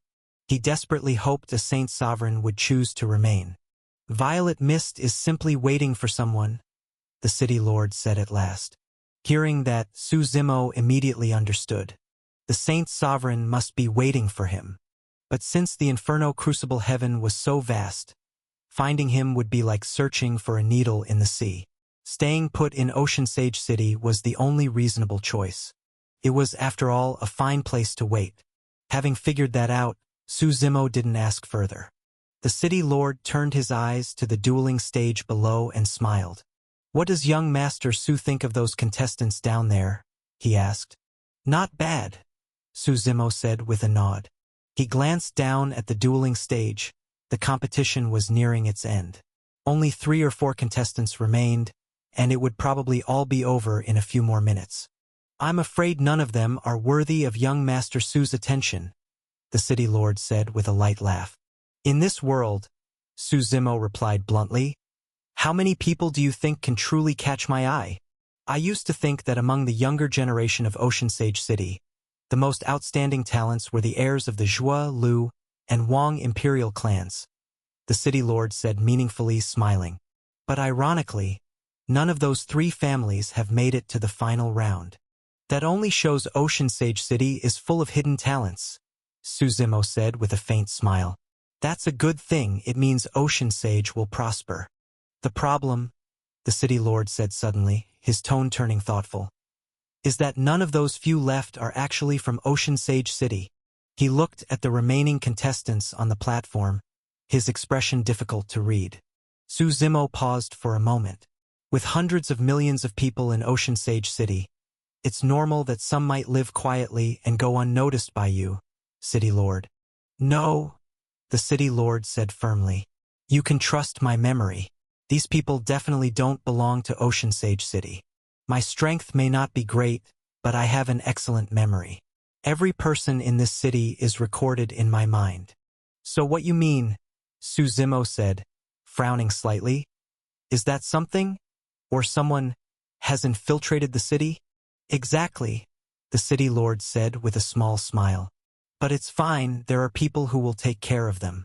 It's just a shame that such a good martial contest for marriage had to be ruined. Though Su Zimo was still confused, he could tell that something was definitely wrong with those contestants. So he waited quietly to see what would happen next. The city lord, meanwhile, looked as though he had everything under control. Sure enough, when the contest reached its final moments, soldiers from Ocean Sage City suddenly stormed onto the stage, attempting to arrest the remaining fighters. Chaos broke out instantly. The contestants who had seemed human moments before suddenly went berserk. Their bodies twisted and transformed into monstrous beasts, ferocious and demonic. Their forms resembled the water beasts, but not quite. Su Zimo's brows furrowed slightly, while the city lord sighed beside him. It seems even Ocean Sage City is no longer safe. What's going on? Su Zimo asked. You'll understand once they bring those things up here, the city lord said. Su Zimo waited in silence, still puzzled. Not long after, a squad of soldiers dragged the captured monsters into the hall. Their bodies glowed with an eerie blue light, similar to the water beasts, but beneath that blue hue, faint tendrils of black energy seeped out. Even captured, they remained wild and savage, thrashing violently as if they might break free at any moment. Show them to young Master Su, the city lord ordered. Su Zimo grabbed one of the monsters with one hand, channeling his immense spirit energy into its body to investigate. The moment his energy entered, his consciousness was pulled into a world of utter darkness, a place where even his mind seemed on the verge of being devoured. Within that darkness churned endless waves of infernal energy, raging and domineering. Su Zimo frowned. As the infernal lord himself, he recognized it instantly. This was indeed infernal energy, and a powerful one at that. Ordinary demons could never possess such concentrated energy. Even so, to him it still fell short of true power. He steadied his mind and searched the dark world for some clue, but found nothing. At last, he withdrew his consciousness. The city lord stood beside him, smiling slightly. Did young Master Su discover anything? One word, demon, Su Zimo said flatly. Indeed, the city lord replied. To be precise, these creatures are fusions, a mix of demon and water beast. How so? Su Zimo asked, frowning again. A long time ago, the city lord explained. Water beasts were just as we've always known them, mindless creatures that relied on sheer numbers to besiege cities. But as the world evolved, these beasts began to change. Just like the ones you saw today, they can now assume human form. I see, Su Zimo said slowly. So this so-called martial contest for marriage was really just a trap, meant to lure these things out and capture them all at once. But how did you know the water beasts would show up at all? They want to get close to me, the city lord said calmly. So they'll try every means to approach, even if they suspect it's a trap. They'll take the risk. Now that the city is secure again, he continued, if young Master Su has any questions about the Departure Fire God realm or the water beasts, I'll answer them. But before that, may I ask you one question? Go ahead, Su Zimo said. What is your goal in all this? It was the same question that Shangguan Xian had asked before, but the city lord asked it from a different place. Unlike her, he still cared deeply for the Departure Fire God realm. He dreamed of rebuilding it, of restoring its glory. Ocean Sage City, to him, was the spark that could ignite that flame. I want to find the source of the water beasts, Su Zimo said simply. It might be useful to me. He didn't mention the ancient gods. The fewer who knew about that, the better. I actually witnessed the fall of the Departure Fire God realm myself, the city lord said with a heavy sigh. How so? Su Zimo asked, feeling a spark of interest. If you truly want to know, the city lord said quietly, then be warned, the truth may shock you. The more shocking it is, Su Zimo said with a faint smile, the more interested I'll be. A dull truth would only disappoint me. With the Departure Fire God realm's strength, the city lord began. The water beasts alone should never have been able to destroy it. But during that war, another power became involved. Another power? Su Zimo's mind suddenly flashed with a name. He said it aloud without thinking. The Heavenly Court? The city lord's entire body trembled at those words. Su Zimo instantly knew he'd guessed right. Whenever something terrible happened, the Heavenly Court's shadow always seemed to linger behind it. Sometimes, Su Zimo even wondered just how many events in this world had the Heavenly Court manipulated from behind the scenes. "How did you know?" the city lord asked quietly. "Because I can't think of any other force capable of doing such a thing," Su Zimo said with a faint grin. "We saw people from the Heavenly Court," the city lord admitted. "But I can't say for certain that they orchestrated everything. The matter was too enormous to be sure. I've told this to no one else but you, young Master Su. If the Heavenly Court ever learned that I knew, Ocean Sage City would be wiped out in an instant." "And you're not afraid I'll report you to them?" Su Zimo asked lightly. Su Zimo smiled and asked, "Aren't you afraid I might be a spy from the Heavenly Court?" "If you were, I'd still accept it," Dragon Lord replied with a laugh. "I may be useless at most things, but these eyes of mine, they've never misjudged a person." Su Zimo chuckled. "So how did you discover the Heavenly Court's involvement?" "It's not exactly a secret," Long said. "Back then, the water beasts alone didn't have the strength to destroy the Departure Fire God Realm.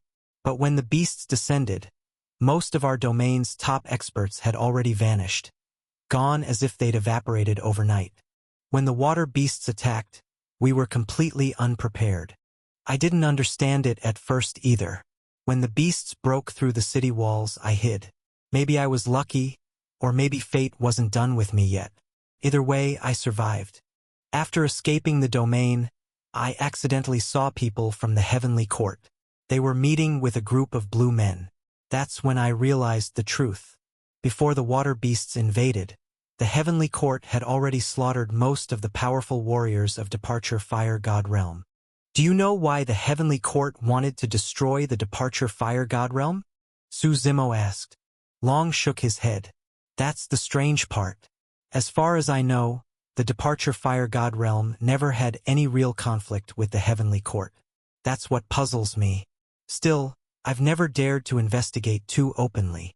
"Then do you know how to find the blue men?" Su Zimo asked. "I do," Dragon Lord replied. "But why should I tell you? What's in it for me?" Information like that wasn't easy to come by, and he wasn't about to give it away for nothing. "You want to rebuild the Departure Fire God Realm, don't you?" Su Zimo said calmly. "As long as those water beasts exist, you'll never succeed. But if I eliminate the blue men, cut off the source, then the water beast threat will vanish. When that happens, the entire Departure Fire God Realm will be yours to rebuild as you please." "That's true enough," Dragon Lord admitted. "But even without the water beasts, restoring the Departure Fire God Realm won't be easy. It's vast, and rebuilding it will take time." He paused, then said, "I have only one condition." "What is it?" Su Zimo asked. "If one day the Heavenly Court tries to destroy the Departure Fire God Realm again, I'll need your help," Dragon Lord said solemnly. The Heavenly Court remained the greatest threat. If they decided to act, not even the combined strength of the Departure Fire God Realm could resist, unless the Radiant Court itself intervened. Such was the Heavenly Court's power. They didn't even dwell in the Departure Fire God Realm, yet their influence covered all 9 heavens.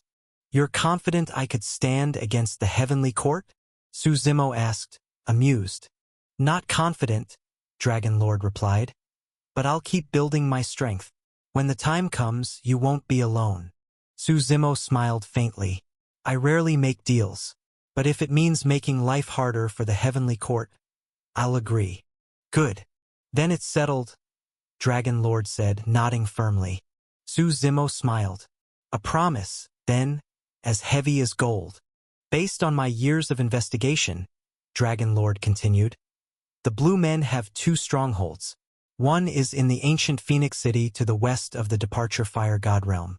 The other is hidden much deeper, in a particle world beneath the Inferno Abyss. That particle world didn't exist before. It was created by the Blue Men themselves. It's their true lair. These details are valuable, Suzimo said. Thank you. The information would save him a lot of wasted time. Of course, he didn't trust Dragon Lord completely. They'd only just met, but a lead was still a lead. As the two talked, Dragon Lord suddenly looked up and said, "Just in time. There's someone I want to introduce to you." Suzimo followed his gaze. A figure in golden robes was walking toward them from the 16th level. It was the Violet Mist Saint Sovereign. The Saint Sovereign smiled when he saw Suzimo. Suzimo returned the smile. "Allow me to introduce you," said Dragon Lord. "This is the Violet Mist Saint Sovereign. And this is young Master Su." "I know who he is," the Saint Sovereign said with a grin. "Young Master, I've been waiting for you for quite some time. I didn't expect you to appear in Ocean Sage City. A pleasant surprise." Hearing this, Dragon Lord froze in disbelief. "You too? You know each other?" "This is the man I serve," the Violet Mist Saint Sovereign said openly. Dragon Lord's eyes widened. "So that's how it is. I've been blind." To be followed by a Saint Sovereign, that meant Suzimo's identity was far from ordinary. Dragon Lord realized he had gravely underestimated the man. "I only learned of your whereabouts after arriving in Ocean Sage City," Suzimo said lightly. "I've been searching for you ever since I entered the Inferno Crucible Heaven," the Saint Sovereign replied. "But my influence here is limited. Gathering information across the heaven hasn't been easy." Ocean Sage City was strong, but it was still just one city. Tracking down someone across the entire Inferno Crucible Heaven was no simple task. "Since we all know each other," Dragon Lord said with a smile, "why not come to my residence? It's quieter there. We can talk in peace." Suzimo had no objection. Accompanied by Dragon Lord, the group made their way toward the City Lord's mansion. "How should we handle those monsters?" Dragon Lord asked on the way. "Can we force any useful information out of them?" Suzimo asked. Dragon Lord shook his head. "No. If we could, this matter would have been solved long ago." "Then kill them all," Suzimo said simply.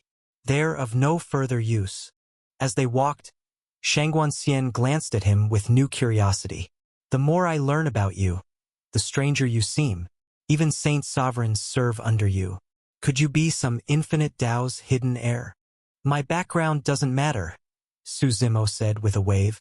"No wonder you're always so fearless," Shangguan said with a teasing smile.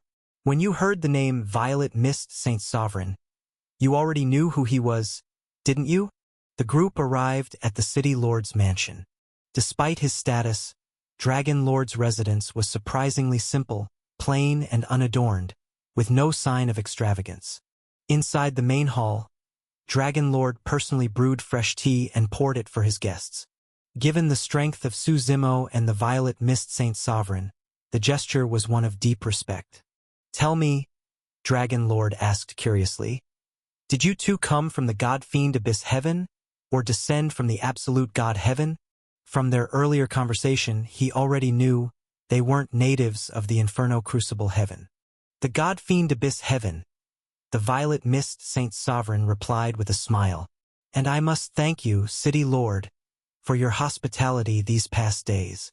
When the Violet Mist Saint Sovereign said this, Dragon Lord panicked. "Why would you say that, Saint Sovereign?" he asked quickly. "You're not planning to leave, are you?" "You already know I've been waiting for someone," the Saint Sovereign replied with a smile. "Now that my lord has arrived, naturally I must follow him." Hearing that, Dragon Lord's face fell. He nodded, then sighed and shook his head. "I knew this day would come. The Saint Sovereign never truly belonged to Ocean Sage City, but I didn't expect it to come so soon." "There's no need for such sorrow," the Saint Sovereign said gently. "If I weren't bound by other duties, Ocean Sage City would indeed be a fine place to stay. When I'm finally free of my burdens, I'll surely return." "Even so," Dragon Lord sighed, "your presence has brought peace to this city, to me and to the people as well. But so be it. Since you must go, I can only wish you a boundless path in your cultivation." I will, and I believe with you here, Ocean Sage City will only grow stronger. The Violet Mist Saint Sovereign said with a smile. Su Zimo added, we may need to make use of your city's teleportation formation. No problem, Dragon Lord said. I can send you to the ancient Phoenix City. As for the particle world beneath the Inferno Abyss, I'm afraid that place has no teleportation formation. Phoenix City will do, Su Zimo nodded. Then what say you leave tomorrow? Dragon Lord suggested. Let me at least show a bit of hospitality. Besides, the Saint Sovereign's departure should be announced to the city.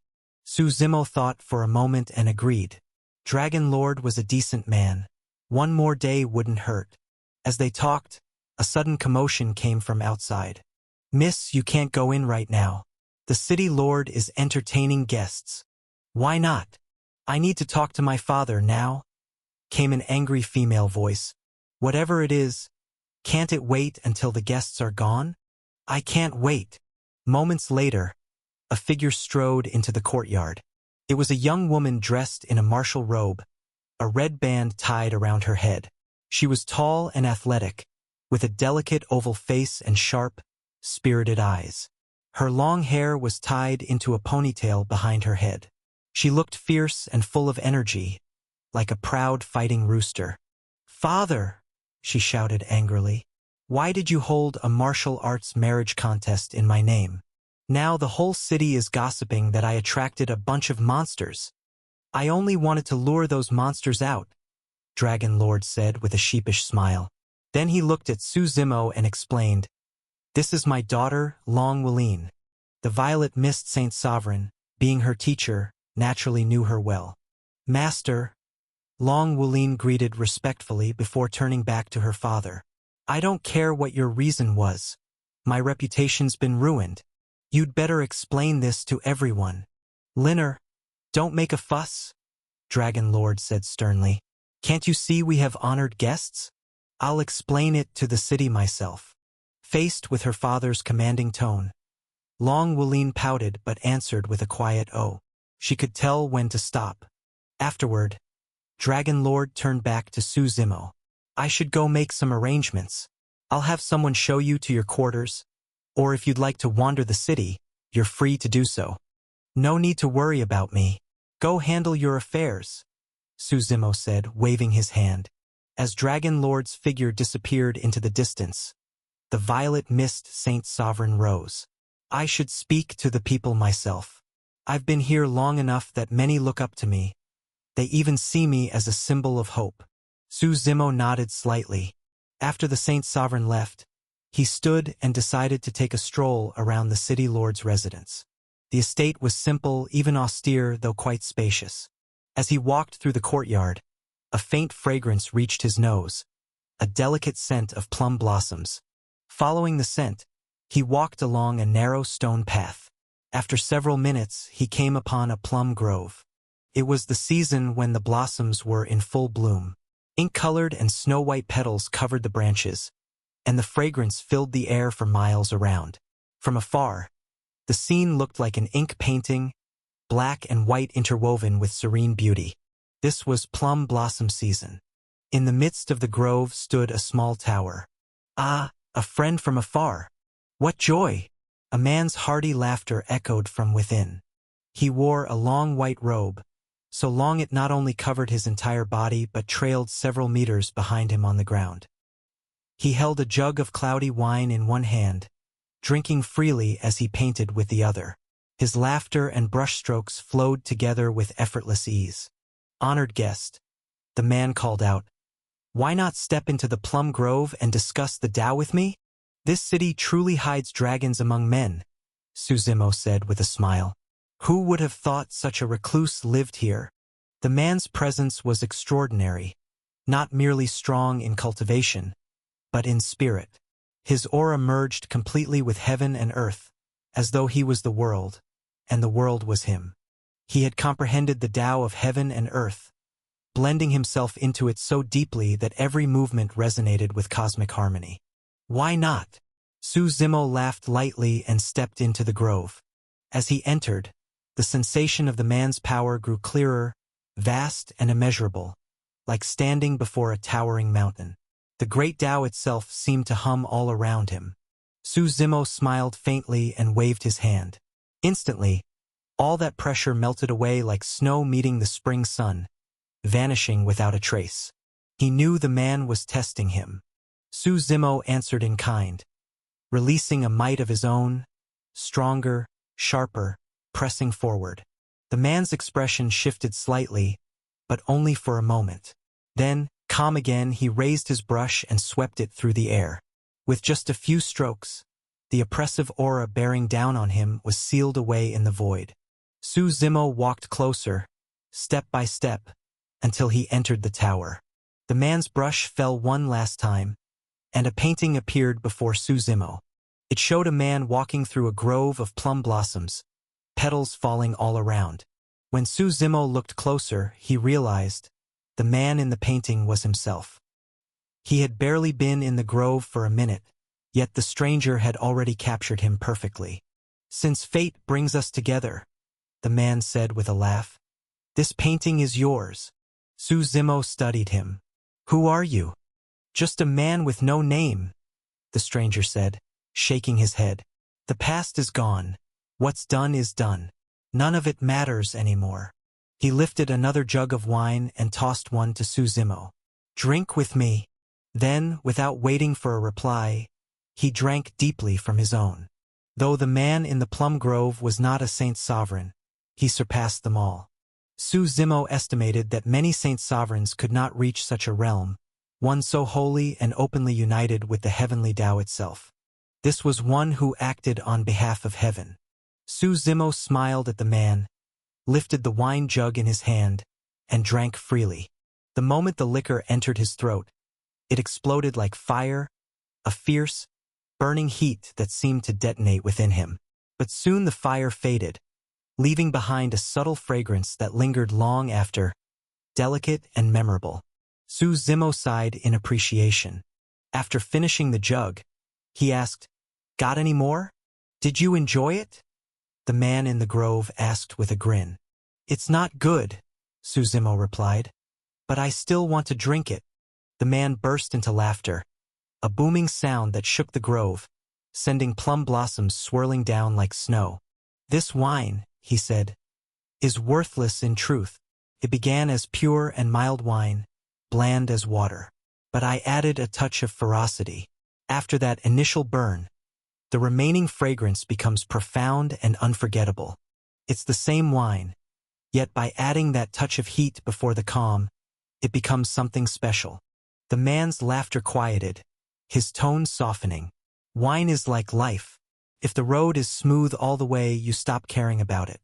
But if the path is full of thorns, and you finally emerge into the open, that peace, ordinary though it is, feels like truth itself." Listening to him, Su Zimo smiled. "So you invited me here just to lecture me on philosophy?" The man chuckled. "I'm too used to it. It's my nature. Can't change it anymore." He laughed again. "In my life, I have taken 3 disciples. My eldest became the current master of the Radiant Court. My second became the realm lord of the Departure Fire God realm. As for my third, he joined the Heavenly Court long ago. I have no idea how he fares now." The man's smile dimmed as he continued. "You could say I failed as a teacher. My disciples all achieved greatness, but they all strayed from the path I wished for them." "What are you trying to say?" Su Zimo asked, watching him. "My second disciple, Imperial Immortal," the man said quietly, "was killed by my third disciple. With the remnant of a body I have left, I can no longer set things right. I hear you plan to visit the Departure Fire God realm. How about helping me clean up this betrayal?" He spoke without waiting for Su Zimo's response. "You're headed to the Phoenix City. Eventually you'll meet my third disciple. He serves the Heavenly Court. You two are their enemy. A clash between you is inevitable. Before that battle comes, let me aid you." "I will kill him," Su Zimo said, shaking his head. "But not to help you clean your house. I'll do it because he stands in my way." "That's fine," the man said with a calm smile. "As long as he dies, I will have no regrets." With a flick of his hand, something appeared in the air before them. A pair of tiny silver bells suspended in nothingness. The bells rang softly in the void, their tones strange and powerful, as if shattering invisible things. My third disciple, the man continued, is not human. He was born as a 10,000-year-old ancient tree from a place of extreme Een. He handed the bells to Su Zimo. These bells are his life-bound companion artifact. Once they were bells of cold Een, but I reforged them, reversing Yin and Yang, to create the bells of Absolute Sunday. They restrain him more than anything else. Su Zimo accepted them with a casual shrug. If it's free, I won't say no. Tell me, was it Dragon Lord who told you about me? The man shook his head. That boy knows nothing of who I truly am. I have my own sources. From your deeds in the Chaos Fire God realm, I've already pieced together your path. What have you figured out? Su Zimo asked curiously. You're searching for the source of the water beasts, the man said. I don't know why, but that much is clear. Su Zimo wasn't sure whether the man spoke truth or lies. Still, the mention unsettled him. He had never told anyone about the inheritance of the ancient gods, yet someone had been watching all along.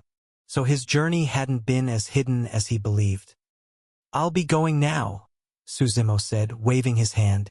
Then I hope we never meet again, the man in the plum grove said with a laugh. Before I go, how about a few more jars of that wine?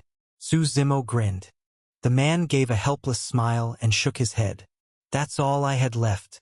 Now I've nothing. He sighed softly, regretting his old habit, always seeking truth through drink.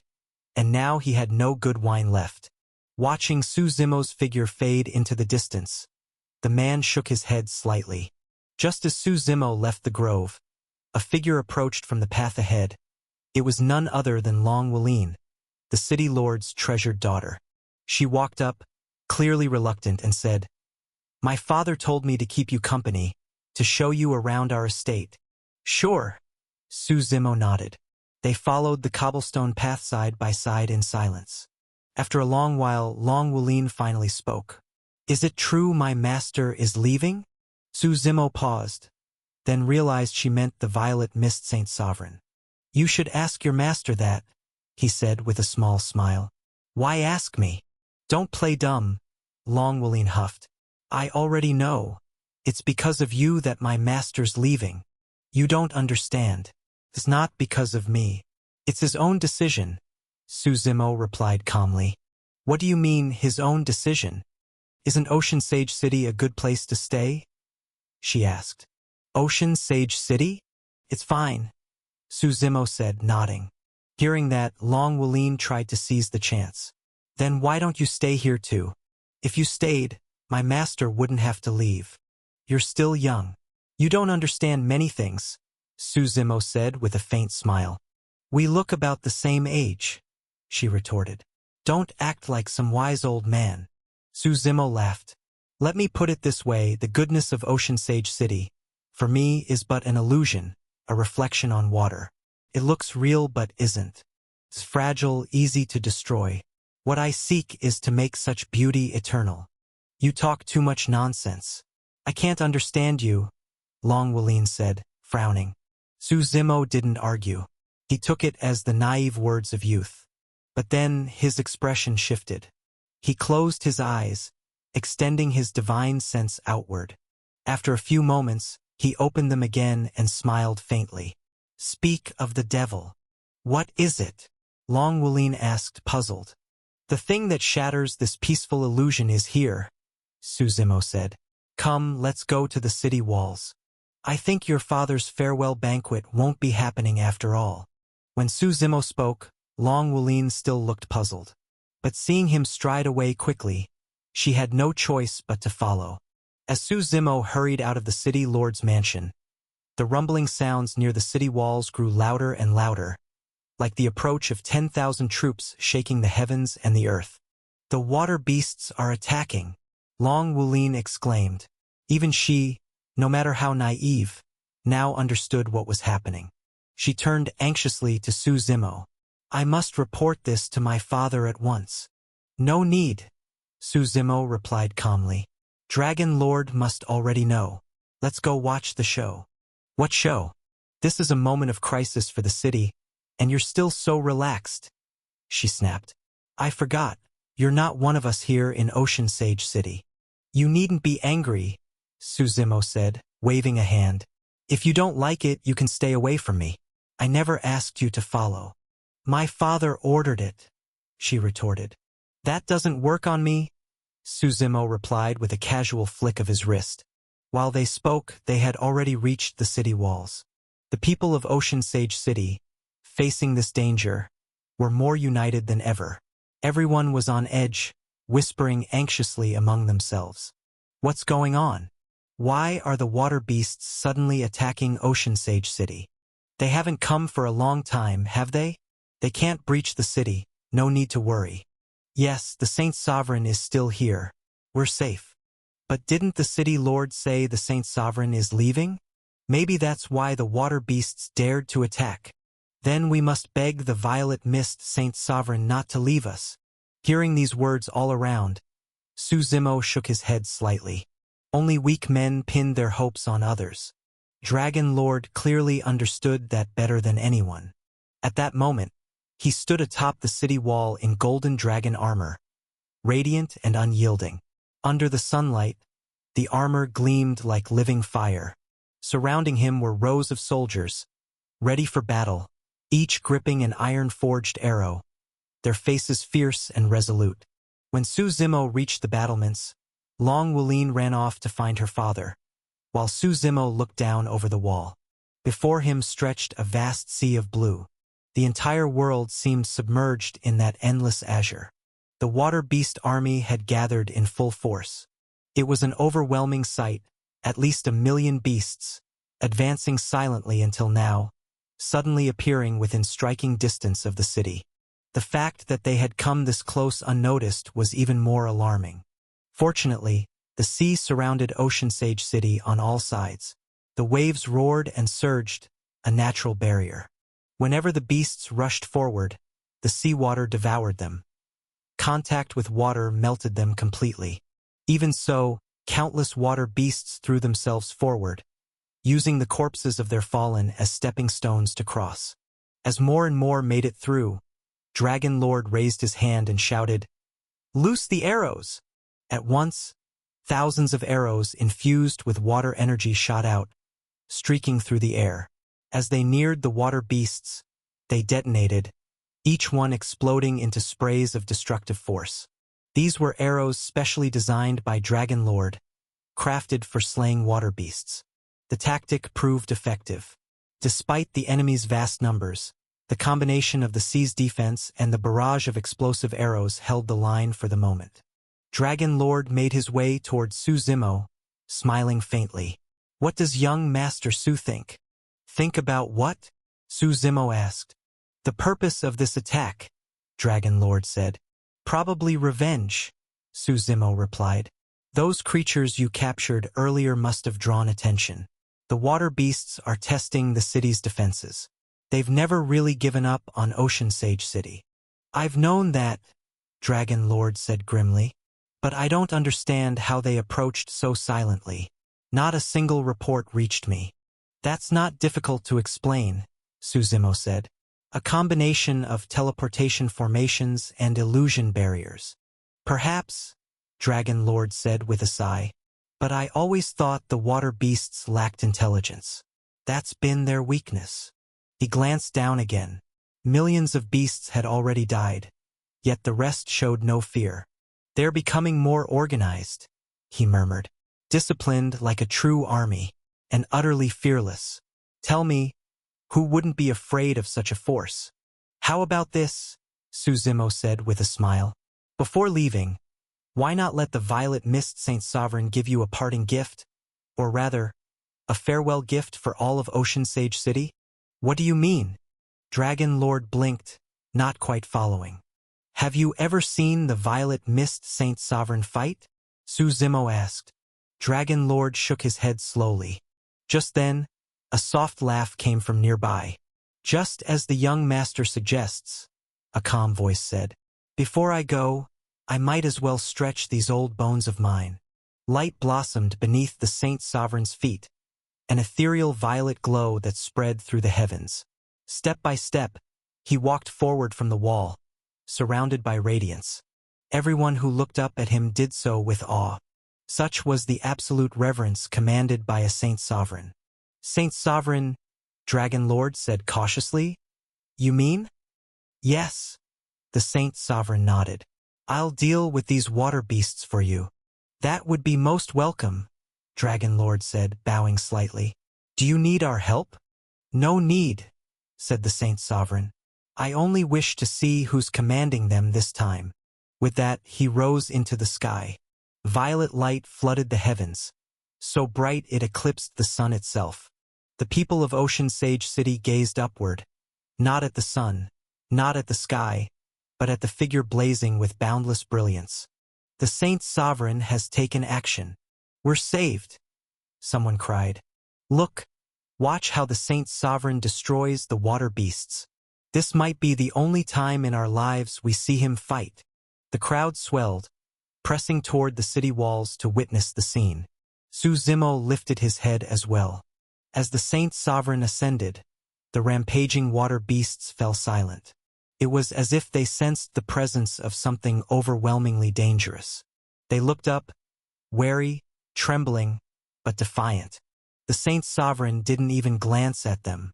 In his eyes, they weren't worth notice. He walked through the air, moving past the front lines of beasts, heading toward their rear ranks.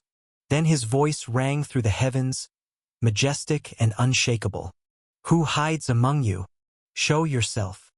His voice echoed across the void, but no one answered. Instead, the water beasts suddenly went berserk again, roaring and surging forward, hammering the city walls in madness, yet ignoring the Saint Sovereign entirely. Seeing this, the Saint Sovereign's expression hardened. He let out a low, resonant hum of disapproval. With a single motion of his right hand, a vast surge of violet energy swept across the sky.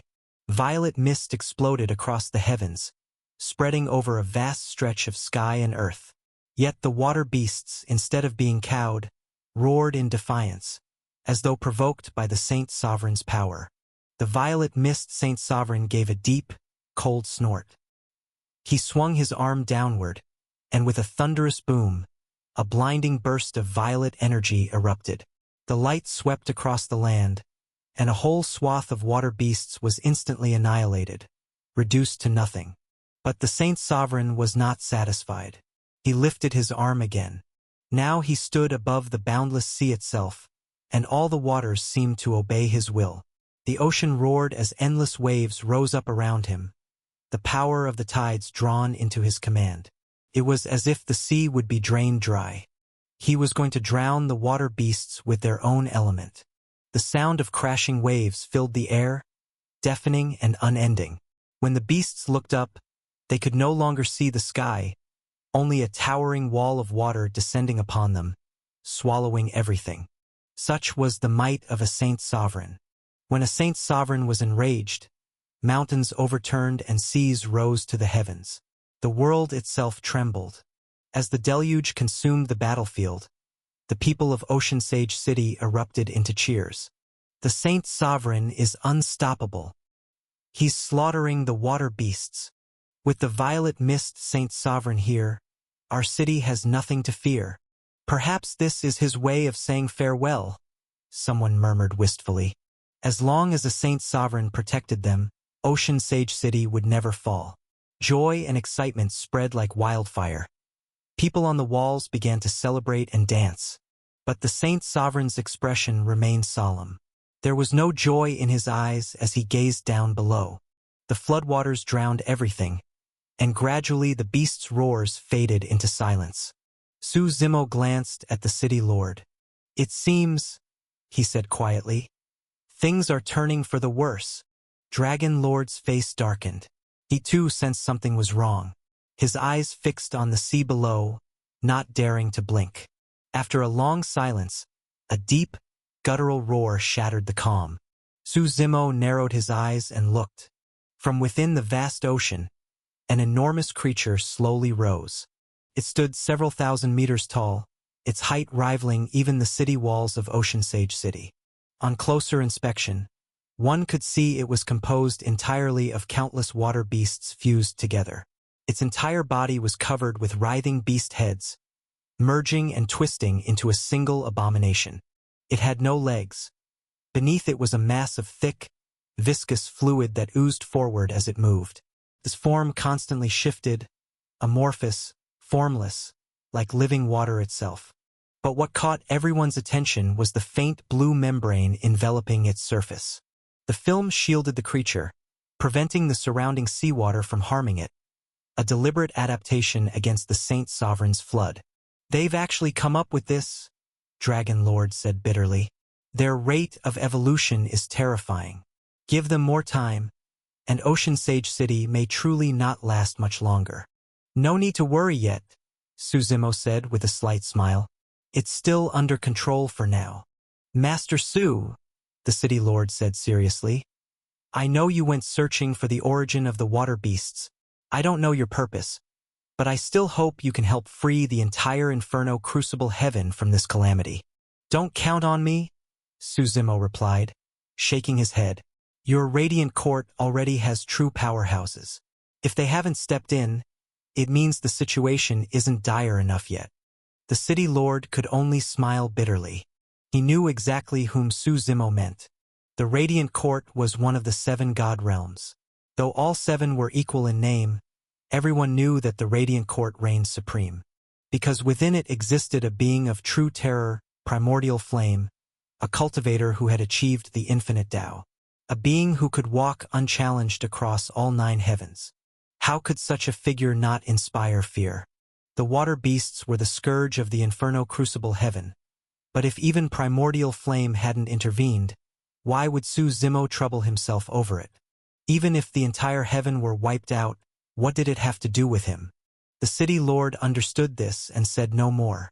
With the enemy before them, it was better to focus on dealing with the monstrous creature now.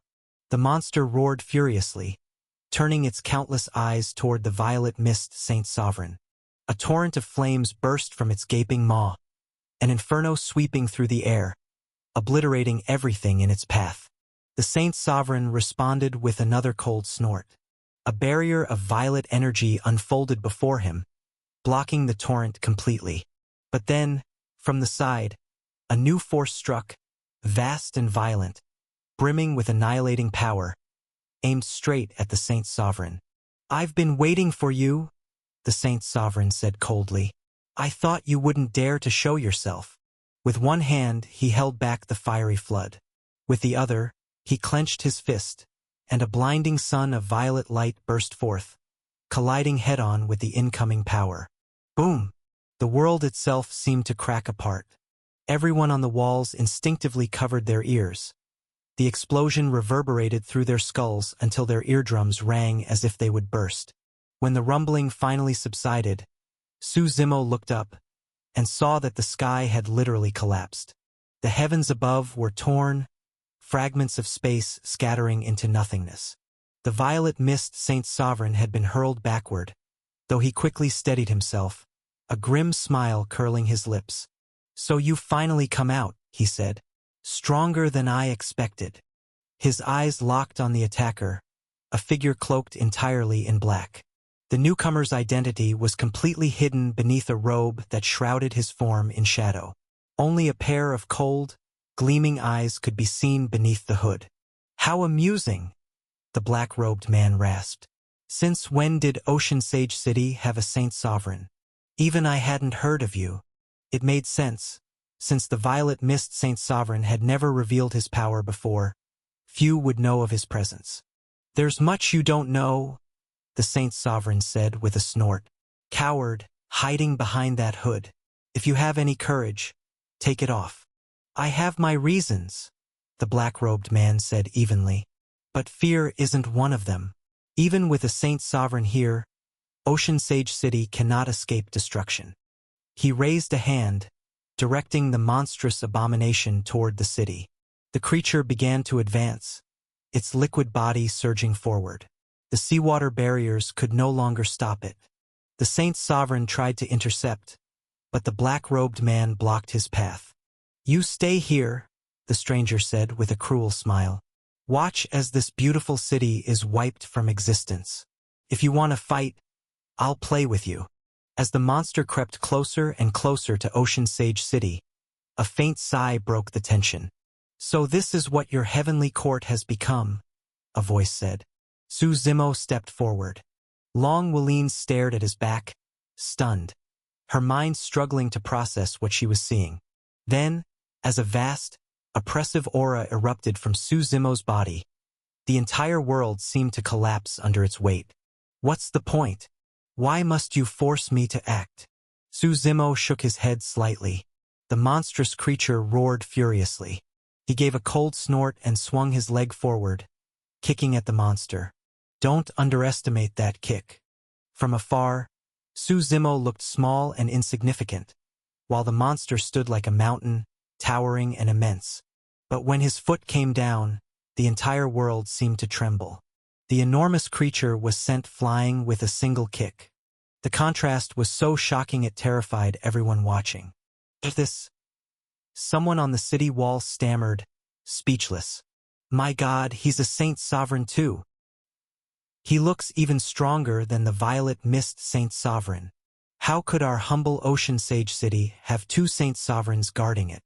Su Zimo ignored the exclamations and gasps from the city walls. He only looked calmly at the black-robed man and said, "A lackey of the heavenly court, take off your hood." He didn't even need to guess. The one controlling the water beasts from behind the scenes, hiding his face and identity, could only belong to the heavenly court. The heavenly court might be powerful, but openly aiding the water beasts in a war against the fire god race was an act of treachery. If this were exposed, the heavenly court would be hunted across the entire Inferno Crucible heaven, with no place left to stand. At Su Zimo's words, the black-robed figure stiffened. He realized something was wrong. More accurately, the situation had spiraled beyond his control. But no matter what, he could not remove the black robe. As long as no one had solid proof, suspicions alone meant nothing. If he were unmasked, everything would be over. Having made up his mind, he gave a cold snort. "I don't understand what you're saying. This has nothing to do with the heavenly court," he said. "Whether it does or not, we'll know once that robe comes off," Su Zimo replied coolly. The black-robed man snorted again and turned to flee. But the Violet Mist Saint Sovereign moved in to block him. "It's easy to come, but leaving? That's not so simple," the Violet Mist Saint Sovereign said with a faint smile. "Damn it!" the black-robed man roared, surging forward to attack the Saint Sovereign. Even in his rage, he didn't lose his mind. He ordered the monster to restrain Su Zimo. After all, facing two Saint Sovereigns alone was impossible. The monster bellowed and lunged at Su Zimo. "Can you handle him?" Su Zimo asked the Violet Mist Saint Sovereign. "Leave him to me," the Saint Sovereign replied with a nod. "Good. Then I'll have some fun with this thing," Su Zimo said with a grin. As the monster came crashing down, he darted forward and punched hard. The contrast between man and beast was immense. When his fist struck, the monster howled in agony, its massive body crashing down once again. Yet the thin blue membrane covering its body still did not break. "Interesting," Su Zimo murmured. The strength of that membrane was beyond his expectations. He clenched his fists again, the air around him roaring and cracking under the pressure. With another thunderous blow, the monster's enormous body collapsed to the ground once more. This time, Su Zimo gave it no chance to recover. He kept punching, one blow after another, like a storm of fists raining down from the sky. The monster was completely dazed. At first, it could still endure his strikes. But as the punches grew stronger, heavier, and faster, finally there came a sharp crack. The protective membrane shattered. The instant it broke, countless water beasts burst out from within the creature's body. After all, the monster was formed by the fusion of many water beasts. But outside was nothing but endless sea, and for them that meant death. When the beasts hurled themselves toward the water, they met only destruction. Once they were all dead, Su Zimo turned his gaze toward the black-robed man still battling the violet mist Saint Sovereign in the sky. The black-robed man had been fighting desperately, unable to gain the upper hand, growing more anxious by the moment, and now seeing the water beasts destroyed, he had lost all will to fight. He unleashed a burst of immortal energy, forcing the violet mist Saint Sovereign back, then tried to flee. But Su Zimo would not allow it. He threw his curved blade, Shadow Tyrant, which streaked across the air like a flash of light and slammed into the black-robed man, knocking him from the sky. The man staggered to his feet, coughing blood, but he was not ready to surrender. Immortal energy surged again as he ripped open the space before him, trying to escape once more. A vast holy power rolled out, shaking heaven and earth. Su Zimo stepped into the air and brought his foot down hard. The torn space collapsed instantly. "Stay," Su Zimo said. "If it's just you, you won't leave this place alive." He extended his hand, ready to tear away the man's robe. But suddenly, a violent force struck from nowhere. Su Zimo was blasted backward. The attack had come without warning. Even Su Zimo hadn't sensed it in time. All of Ocean Sage City quaked violently, almost collapsing. From the unseen void, a giant hand appeared, seizing the black-robed man and whisking him away into the depths of space. Su Zimo wanted to give chase, but it was too late. He frowned slightly, then seemed to realize something. He pulled out the Bell of Absolute Sun, given to him by the man in the plum forest, and gave it a shake. For a moment, the void-bound figure froze, but then recovered instantly and vanished without a trace. Su Zimo's eyes narrowed. He already knew the answer. "Should we pursue?" asked the violet mist Saint Sovereign.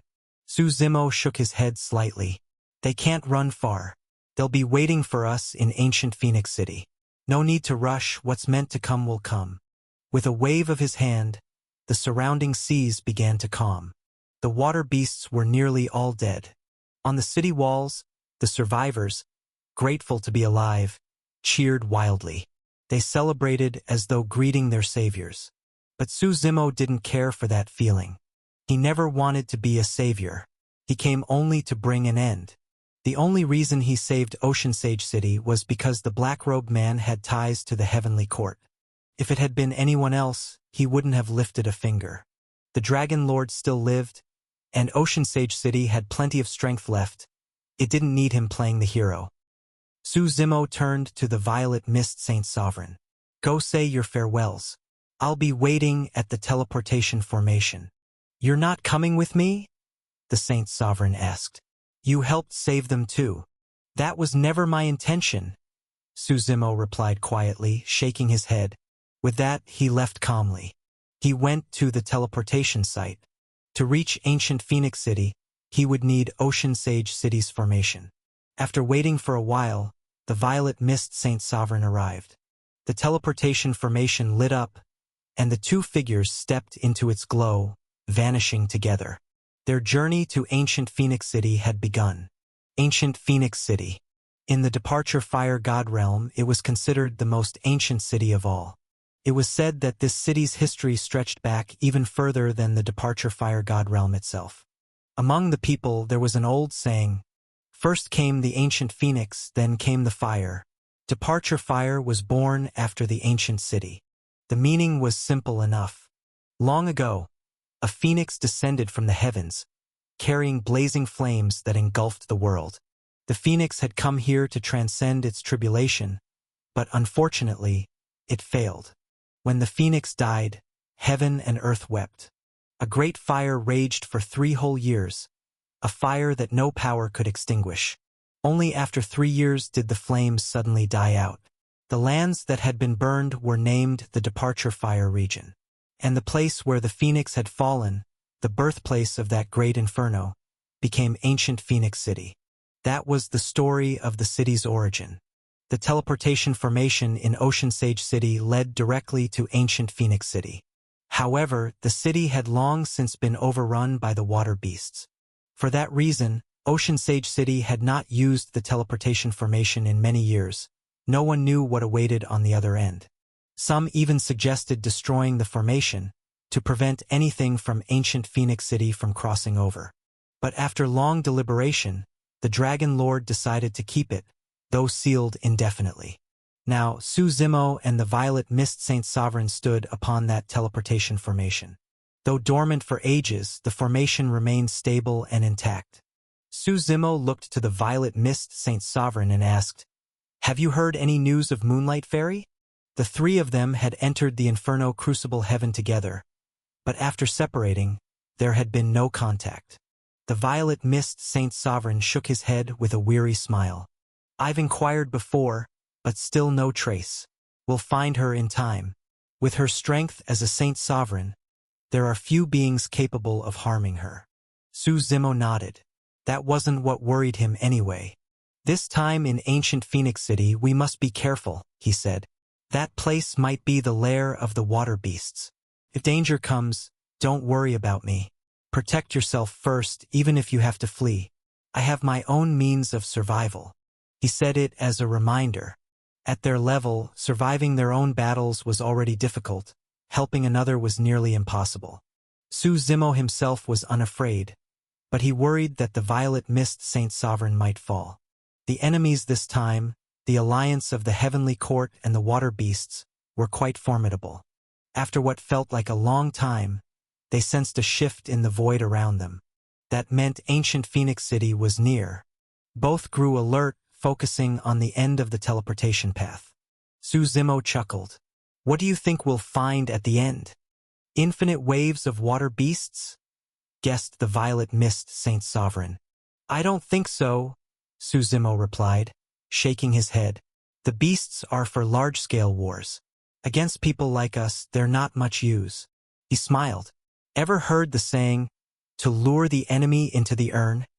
The Violet Mist Saint Sovereign frowned slightly. "You mean they're laying a trap?" "I'd say the net's already spread," Su Zimo said with a grin. They spoke casually, as though unbothered. But inwardly, neither of them relaxed for a second. Finally, the light at the front of the formation burst open, and the two figures emerged from the void as the pull of space faded. Su Zimo looked calm, while the Violet Mist Saint Sovereign immediately grew tense, scanning the surroundings, ready to fight. But all around was silence. No sign of battle, no trap, not even the faintest presence of danger. The city was quiet, eerily quiet. They looked around. The ancient city wasn't the ruin they had imagined. The buildings stood intact, untouched by destruction. Aside from the lifeless stillness and absence of people, ancient Phoenix City showed no sign of water beast invasion. The place was old, ancient beyond words. They stood in what seemed to be a central plaza. From all directions stretched countless stone paths, worn and moss-covered. Cobwebs hung between corners, trembling gently in the lonely breeze. The air was thick with an ancient aura. There wasn't a single water beast in sight. "You win," the Violet Mist Saint Sovereign said with a faint smile. "You guessed right, no attack, which somehow makes this place even more unsettling." "No," Su Zimo said, shaking his head. "The attack already began the moment we stepped in." The Violet Mist Saint Sovereign blinked, then extended his senses. Moments later, his expression changed. "The entire ancient Phoenix City is sealed," he said gravely. "And the seal is strong. Strong enough that even as Saint Sovereigns, we can't break it." A brief probe told him all he needed to know. Su Zimo nodded slightly. "There's something strange about this seal. I can't see through it either." "It's fine," he continued calmly. "The Heavenly Court's been around long enough to have some divine artifact capable of sealing space. Nothing surprising there." He smiled. "Let's walk around first. Right now, it's a matter of patience." Su Zimo was here for the Blue Man. The Heavenly Court, on the other hand, was likely waiting to ambush him and the Violet Mist Saint Sovereign. Now it was a test of endurance who would act first. Su Zimo was in no hurry. If they had gone to the trouble of sealing the city, their move would come soon enough. Besides, he was intrigued by this ancient place. A city older than the entire Departure Fire God realm. A place sealed away for countless years, untouched since the rise of the water beasts. "I've always wondered," said the violet mist Saint Sovereign, breaking the silence. "About what?" Su Zimo asked. "The water beasts, attacking cities, conquering lands. What's their real purpose? I do not believe they mean to rule the entire Inferno Crucible heaven. That seems impossible." "And what about the ones behind the water beasts?" Su Zimo countered. "What if the beasts are only their weapons?" The violet mist Saint Sovereign frowned. It made sense, but something still felt wrong, he just couldn't say what. "I've wondered the same thing," Su Zimo admitted with a faint smile. "What's the real meaning behind the existence of the water beasts?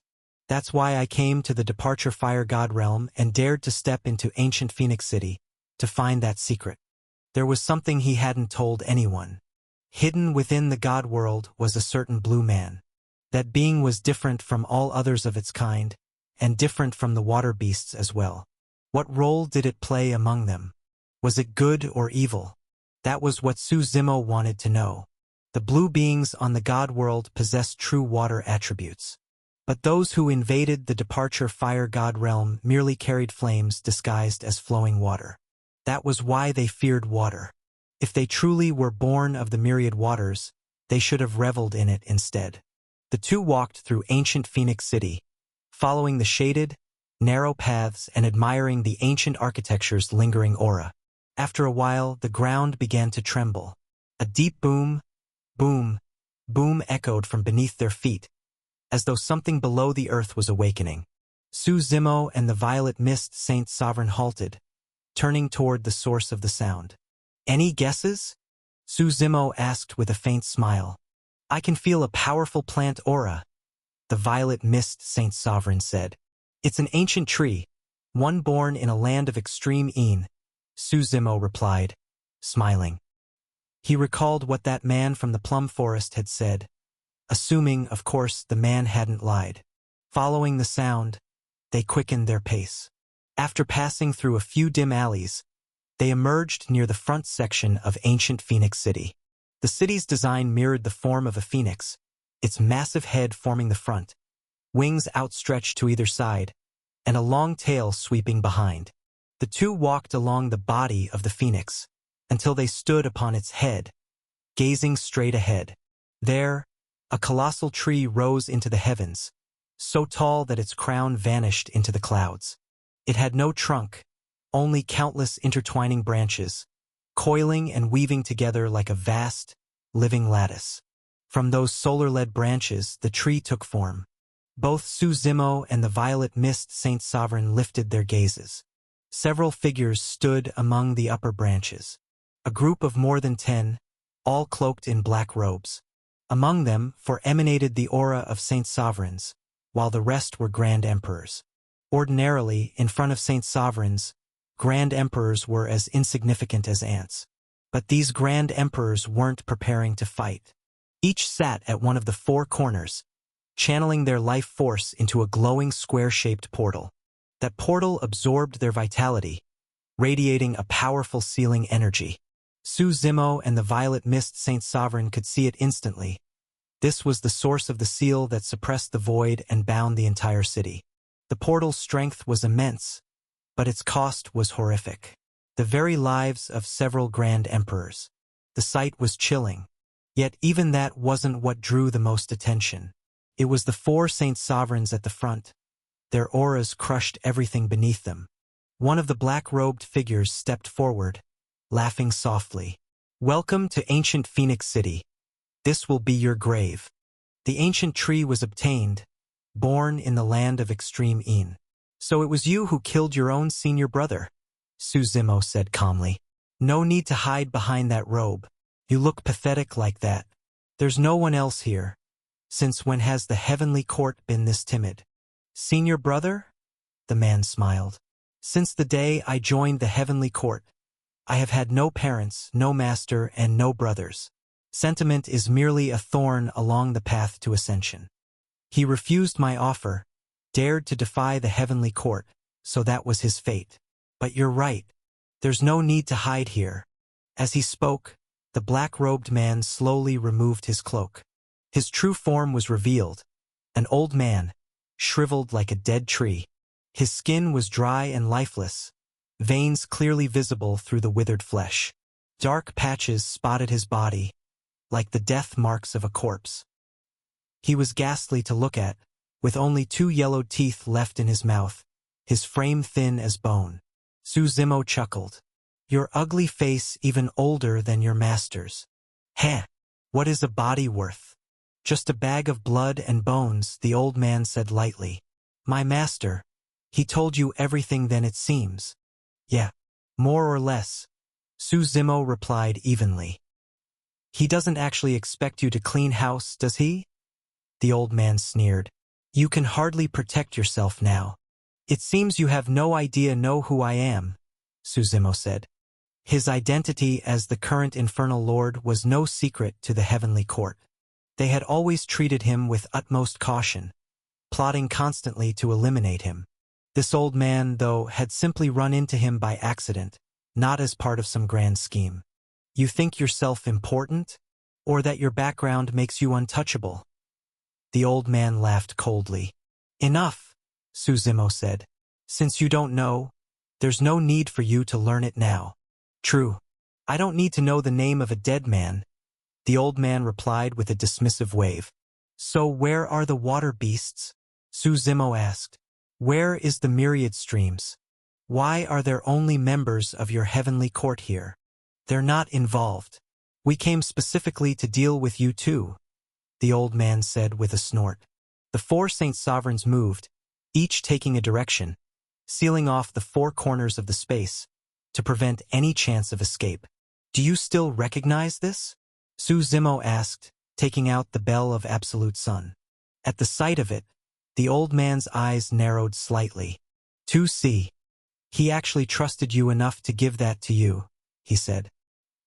He must think highly of you, hoping you'd use it to kill me. Suzumo said nothing. He simply raised the bell and shook it gently. Ding, ding. The sound rang out, but it was no ordinary chime. The bell gathered the might of pure extreme Yongdao, and as its tone spread, it was as if a second sun rose into the sky. If one looked closely, it wasn't a sun at all, but the flames summoned by the bell itself. Those flames didn't harm ordinary people, but to the old man, they were pure nemesis. The invisible fire began to sear his body, and even the towering ancient tree behind him ignited. In an instant, the entire structure was engulfed in roaring flames. This thing works surprisingly well, Suzumo said in mild astonishment. Though his body was burning, the old man showed no fear. Instead, he laughed wildly. That senile fool, he's long lost his senses. Does he still think such tricks can restrain me? Let me tell you the truth. I am no longer afraid of that thing. As he laughed, a thick layer of ice crystallized across his bark-like skin. No matter how fierce the fire burned, it could not penetrate the frost. Ever since the holy progenitor granted my wish, I've possessed absolute power, the old man said proudly. I am immortal now, an undying body. Immortal, Suzumo chuckled. Even the holy progenitor himself isn't truly immortal. You think he could give you that gift?